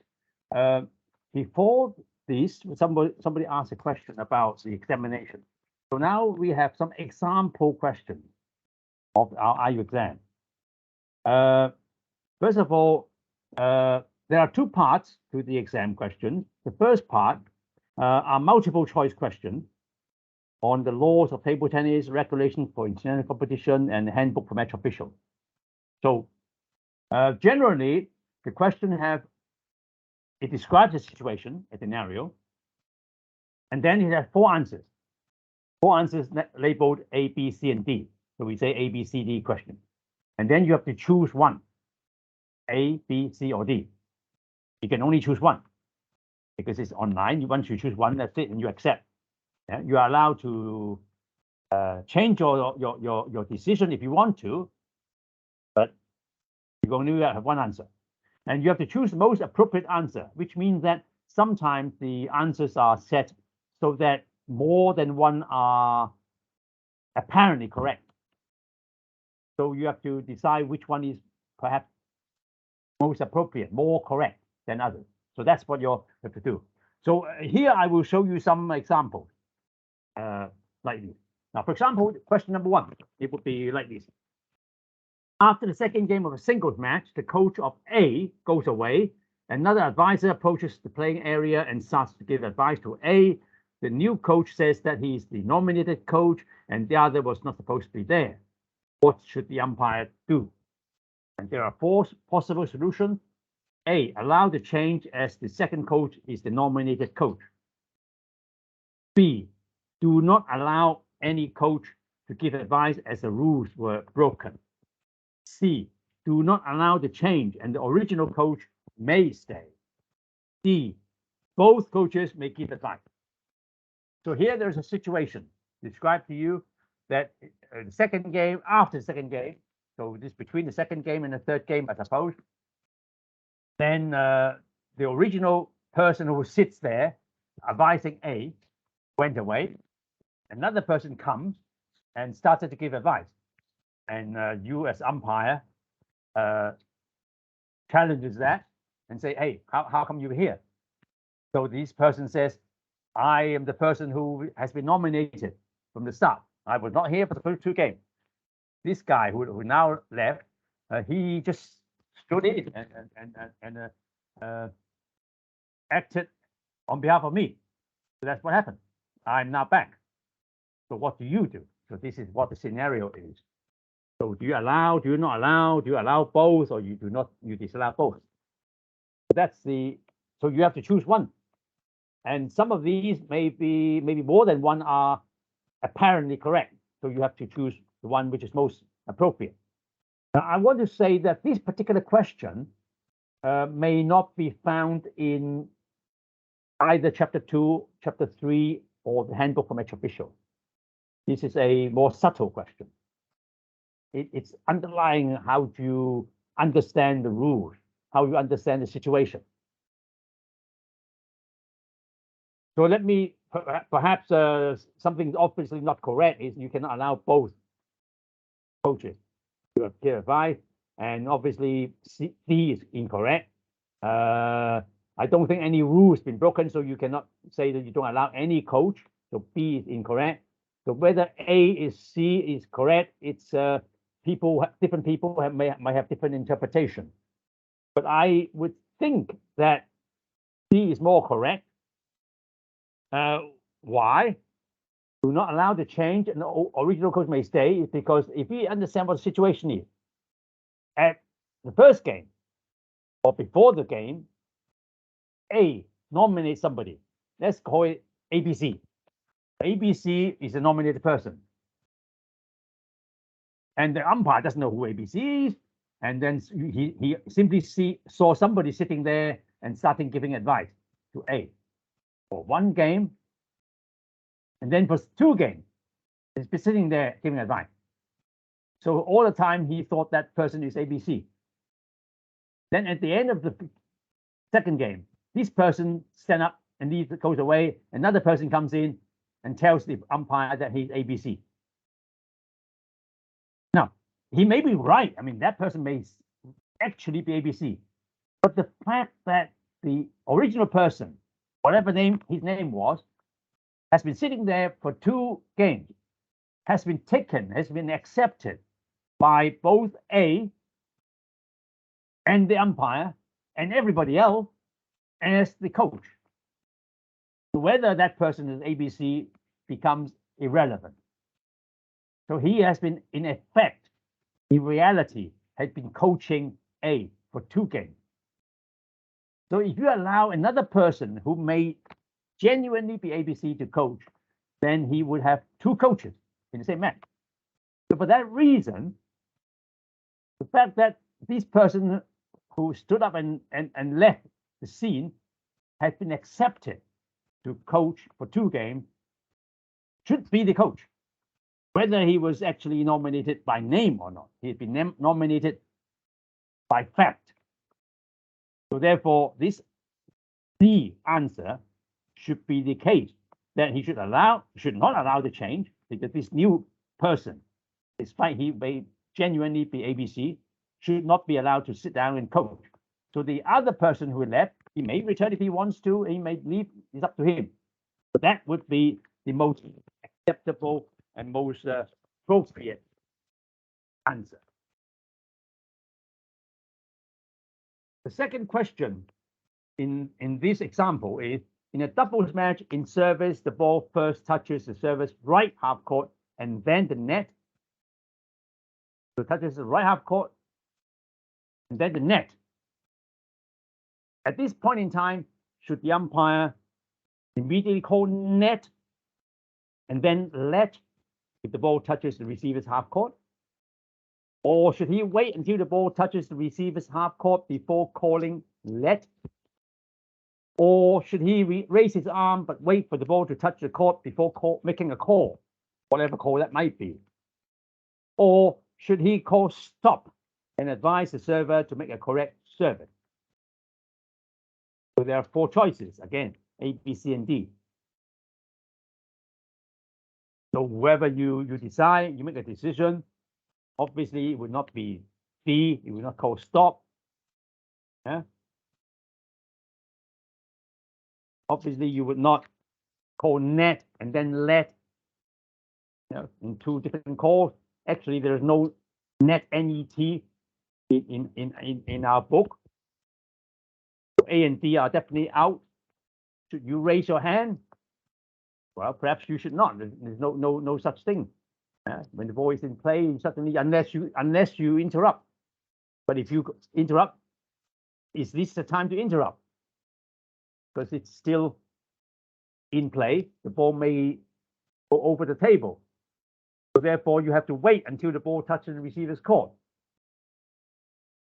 And then call it. Specifically, if you want to check the regulation or the handbook, it's 11.2.2.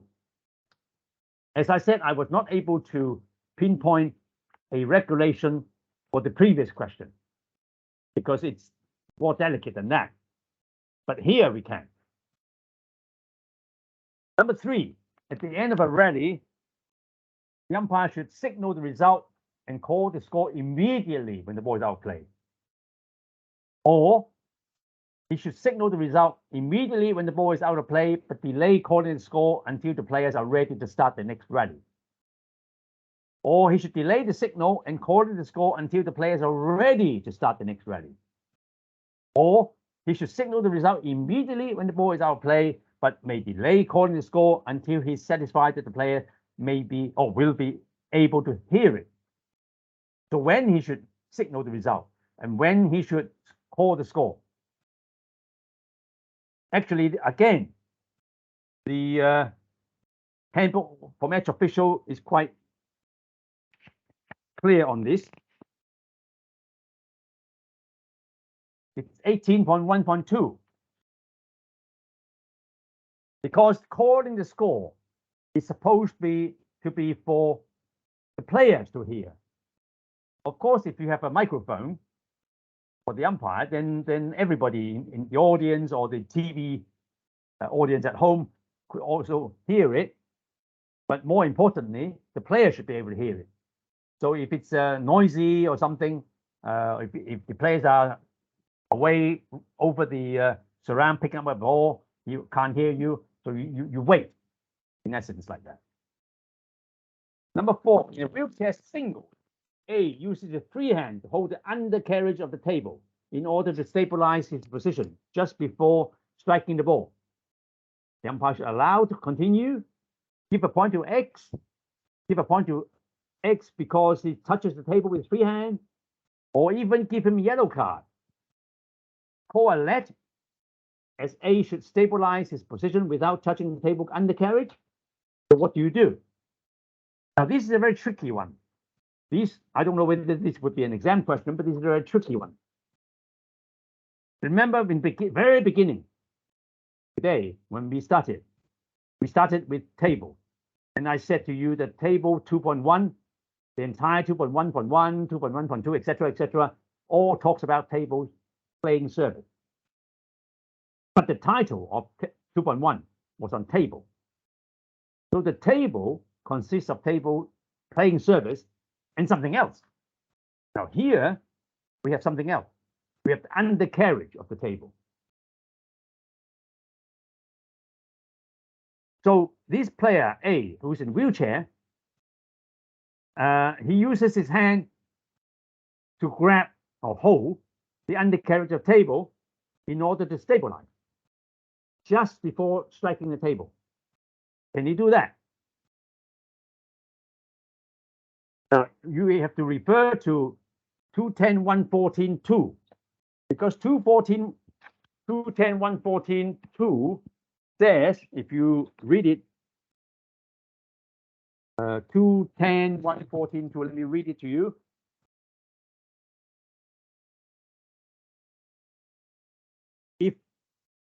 If both players or pairs are in a wheelchair due to physical disability, now this is situation, wheelchair singles match, which means that, okay? It says if his or her, somebody would get a point. If his or her opponent touches the table with either hand before striking the ball.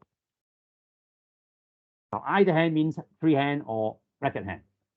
It says it touches the table. Now, it doesn't say touches the playing surface. So as long as he touches the table, any part of the table, despite the undercarriage of the table, the undercarriage table is a table, part of the table. Are the rules mentioned about touching the playing surface? The free hand touching the playing surface. Yeah. But here, it specifically 210.114.2 says for wheelchair player, if they free hand touch the table before striking the ball, that is not allowed. So therefore, opponent will get a point, although it's undercarried. So this one is tricky. You have to be careful. As I said, I don't know whether this is a genuine question. This is something that we dream up. Number 5, The assistant umpire may formally warn a player for a service of doubtful legality. The assistant umpire may formally warn an advisor for giving advice. The assistant umpire may formally warn a player for bad behavior. The assistant umpire may formally warn a player for changing his racket without notification. Well, responsibility of assistant umpire. It's quite clear, 2661, that he may formally warn player for a service of doubtful legality. That is a joint responsibility of the umpire and the assistant umpire. Okay. Now, we have 5 questions only. This is part 1 of the IU exam. There is another part of the IU exam, which are situational. We say situational question. We call AXLN question. Why? Because the decision umpire is either A, which means that you award a point to A in doubles AB, or award a point to X, or in doubles X and Y, or you call a let, or you take no action. You take no action because award no action. I mean, we talked about it earlier. So the following few questions are situational. You have to say A, X, L, or N. First one, at the end of the first game of a singles match or a team match, A leaves the playing area and sits on the chair beside his team captain to receive advice. Well, can you do that?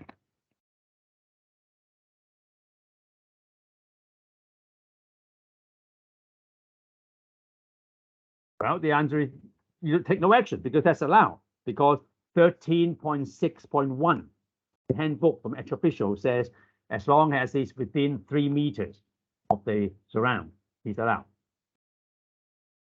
Number 2, in para class 4. Now, para class 4, remember, it's wheelchair. A makes an otherwise correct service, and then the ball leaves the side of the receiver's half court after the first bounce. Since it's a single, wheelchair goes by the side, it has to be a leg. This would be 29153.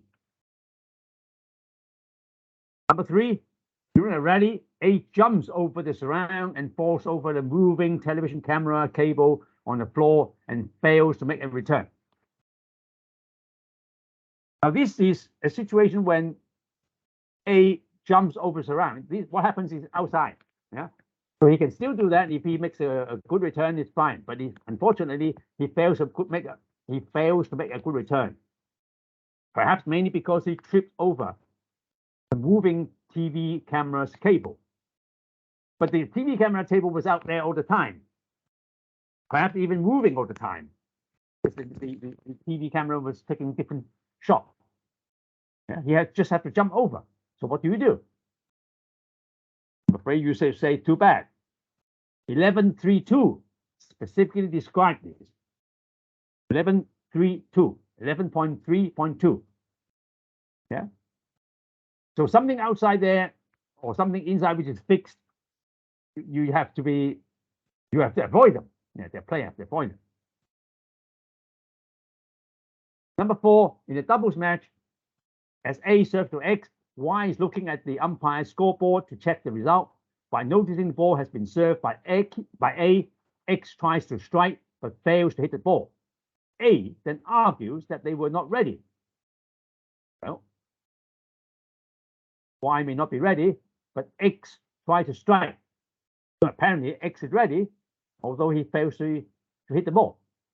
So obviously you give a point to A because of 11.4.1. Now, if you are not ready, or if the player is not ready, he or she should not attempt. Now, that is the minimum that person should do, not attempt to play the ball. Let me go back. I was too quick. Yeah. But here, the question says X tries to strike. So he makes an attempt. But that you cannot say you're not ready. Okay. Y may not be ready, but X was. Number 5, A serves and the ball bounces on his side of the table and touches the net. At this moment, X touches the playing surface with free hand. Now, touches the playing surface with free hand is, if I may use the word, sin. Cannot do that. Yeah. Racket hand can. Only if you are on wheelchair, if both players on wheelchair, you cannot touch it before. This one, obviously, you cannot. So therefore, it's a point to A. And if you look at 4-3-2 or 11-2-1, you find the answer. Okay. Now, we only have 5 example questions on each. At the end, I want to customarily acknowledge the URC for preparing this document and HPD for arranging this session. But anyway, we can see if there's any question. Okay. Do we have any question from you? I see a few hands. Okay. Shihan Fan, want to speak? Shihan Fan? I'm from Australia. Oh, doesn't matter. Thank you. All right, good. Yeah. But just like tradition. I think you I misread something on the definition of the umpire, the responsibility. In one of your situation, in one of your question previously, geez, I missed the quoting the what you call? I flipped the document here. You said the umpire and the assistant umpire, cannot relax the service rule due to the player physical disability. That is contradict to what the book said, what the handbook said. Let's look at the handbook. Okay, let's look at the definition. Gee, where is it now? I flip. It's in service. It's in service. 2.67. 267. 67. 267. No, that's not the one. If you can go back to your slide, okay. 267. 267. It says the umpire made 2.6.7. Okay. Here, exceptionally, the umpire may relax the requirement for a no. That is physical prevent by correct service. Oh, I see. It's the same. But in your slide pack, you said otherwise. So well, I don't know which one you're referring to. If you go back to previous, the very early slide, there is a slide pack, okay, that you said is incorrect. Only the referee can. No, not only the umpire can, not the referee can. The assistant umpire cannot. But that's not what is said in your slide pack. Oh, okay, let me try and find it again. Let me try and find it because I've closed it. I have to find it again. Give me a little bit of time. I believe it's, let me see, let me think, it's here. You have to point to me which slide you're talking about because I couldn't find it otherwise. Because at the time I tried to raise my hand already. Well, anyway, I have given people a chance to speak during that session. But anyway, I did raise the hand. Too many people. Oh, not many people raised their hand. Okay, part 2. Okay, this part. Where? Empty. Huh? Where? You have to tell us. Not. I know I am not. Keep going. Yeah, here, 2 or 4. Where? 2 or 4. Yeah. People may not be. No, just keep going. Keep going. Keep going. The racket control provide the referee may replay. Keep going. In this one? Hold on. Go back slide. Decide the requirement of a player survey. No. Can you go? I think you got the right slide. Just go back 24. Yeah, 24. Slide 24. Okay. Both the umpire and the sim may decide if the requirement of a may be relaxed for a player with a physical disability. Yeah. Okay. You're quoting the call 3 point something. 3.3234. Okay. Yeah. Good. 3. I'm going to 3-3-2-4. Okay. But if you look at the handbook. Oh, yeah. Okay. 332.3.4, deciding whether the requirement of the service law may be relaxed for a player with physical ability under umpire, assistant umpire. No, but no. 3-3-2-3 is the umpire shall be responsible for. 3-3-2-3. Okay. Oh, sorry, the umpire. So okay, good. Now because you bring in assistant umpire both, so that is a 4. Okay, yeah. Good. Sorry, I misread. That's okay. It's okay. And we can make it everything clear. I mean, if I have make a 4, that's fine. I'm glad that people point out my mistake. Yeah. But, yeah. No. You are correct because you drag in. It's not a mistake. It's correct. Yeah. Thank you. Appreciate that's that. Right. Okay. Let's go on and see whether there's any other friends who have something to say. Now let's see. We can talk. We can invite Carlisle. Hi. Yeah. Carlisle, you want to speak? Yeah. Carlisle, you want to speak? You have to unmute yourself. You have to unmute. Carlisle? I'm trying to allow people who have not spoken to speak. Huh? Carlisle? Okay. What about Abbas? Abbas? Want to speak? Abbas? Abbas? Arabi? Abbas? You want to speak? Well. Hi, can you hear me? I can hear you. Once you unmute, I can hear you. I have a question about the last question, AXLN questions. I think that was the 5th one or the 6th one. Yeah. What about it? There were only 5. There were only 5. That was the last slide, I think. Last slide. Let me find it. I mean, I may not be able to find it easily. Let me find it. Okay, let me try again to find it. Stop sharing and share. Number 5. Number 5. Okay. This one. Last one. The last one. This is the last one. Yes, this one. Ace serves and all bounces on his side and then touches the net. So I think after it touches the net, it wouldn't have a point for A because it touched the net. I think in such a position, it would be a let. Can you please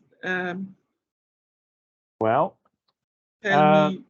Well, first of all, you have to decide whether at that point in time the ball is still in play or not. I mean, no, it's not in play. It's not in play. Why is it not in play? What makes it out of play? It touches the net. Now, touching the net doesn't make it out of play because it might then fall onto the floor. Okay. Now, it may hit this. Now, a server make a service, hits his side of the court, hits the net, and then it may go over the table and falls on the floor. Yeah, that is not a let. Okay.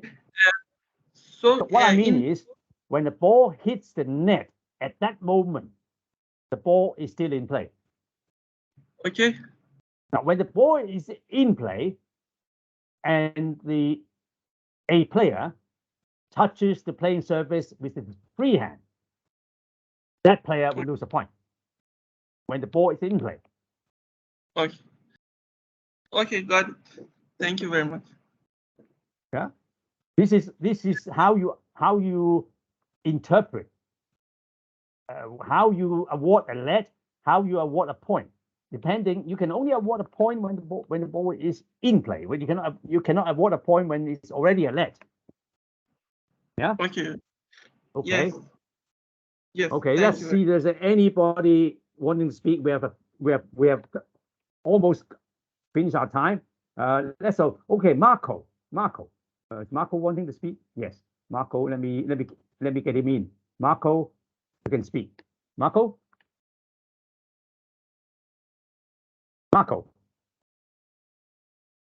Marco Butler.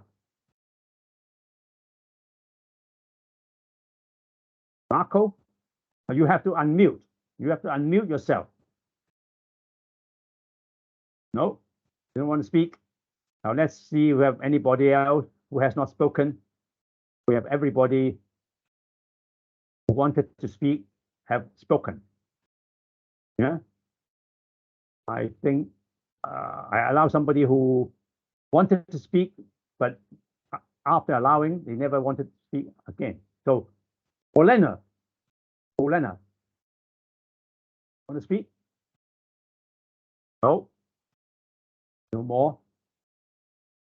What about this person? Chitala.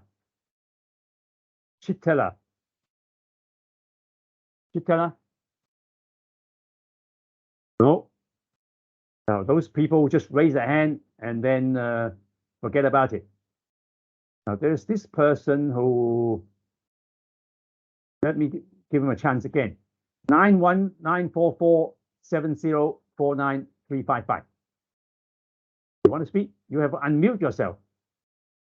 You have to unmute yourself. Hello. Yeah. I'm Jitin. Hi. Please continue. Yeah. I want to ask you about the 3.9.1.5.1. That is the ball bouncing on the table and coming back towards the server. Can you repeat the point again? 3.9.1. 1 moment. Sorry. 3.9. 1. There's no 3.9. 2.9. I'm sorry. It's 2.9. 2.9. 1 moment. Again. 2.9. 1. 2, Yeah. 1, 5. Yeah. 1. 2, 1, 2, and 3. Those all three are related. 29151. Yeah.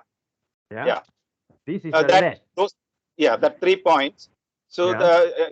the thing is, I've never seen this thing being implemented in a match. What I wanted to ask is, I've seen a lot of services where you serve and the ball bounces on the table 3-4 times and then comes back to you. It just says bounces and comes back.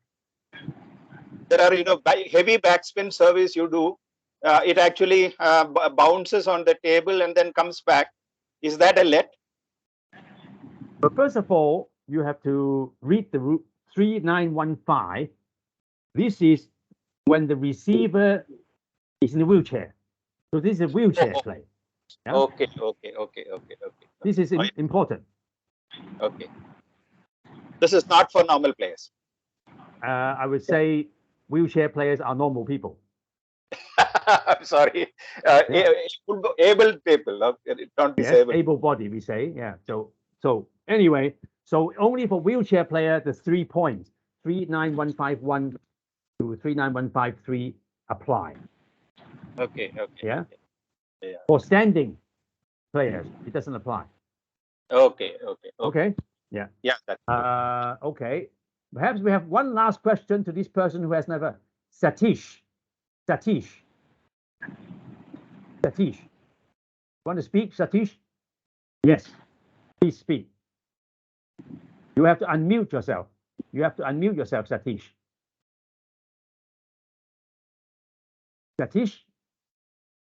Now he's the last person to speak. Hi. Yes, you have to unmute yourself. You have not unmute. Who was speaking? Chitala. Oh, I asked you to speak earlier. Please speak. What is the difference of yellow card and yellow marker?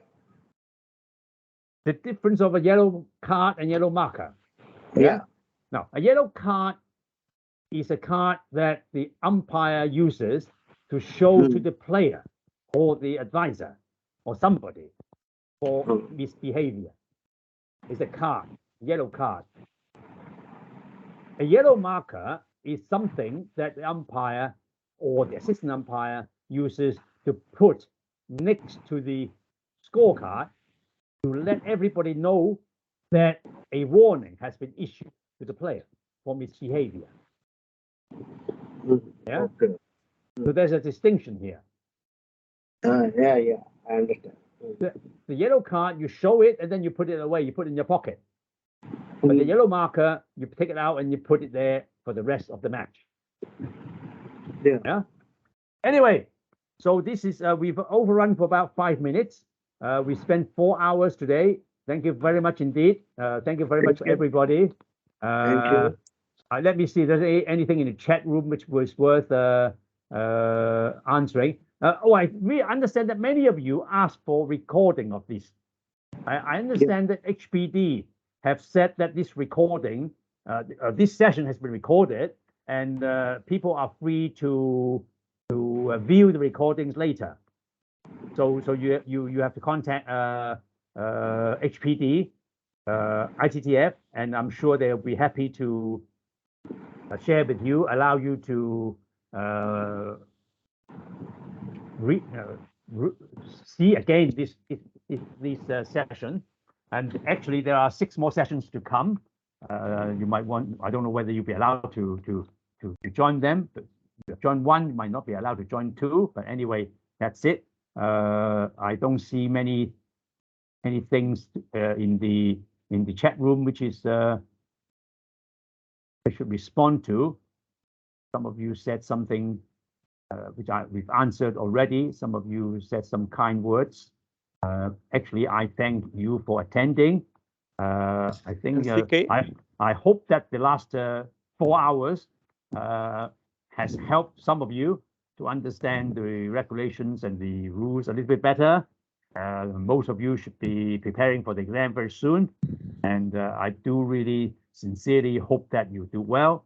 And as Werner, our URC chair, mentioned at the beginning, that when you pass, I do hope to see some of you in a tournament.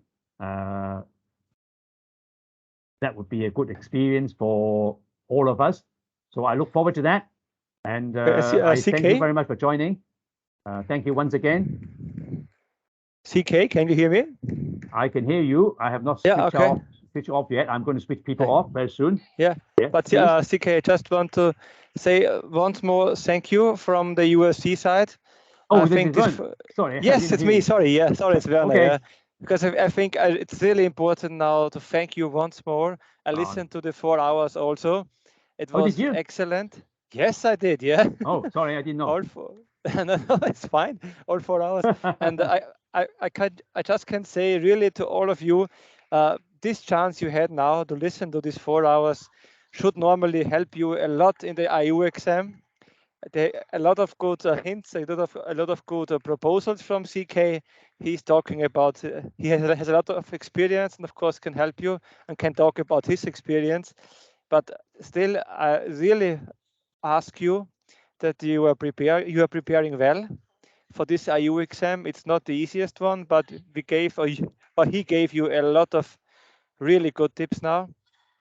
And so take care, learn a lot for this event, and we see us hopefully soon in other events. And CK, once more, special thanks for this excellent, really excellent last 4 hours.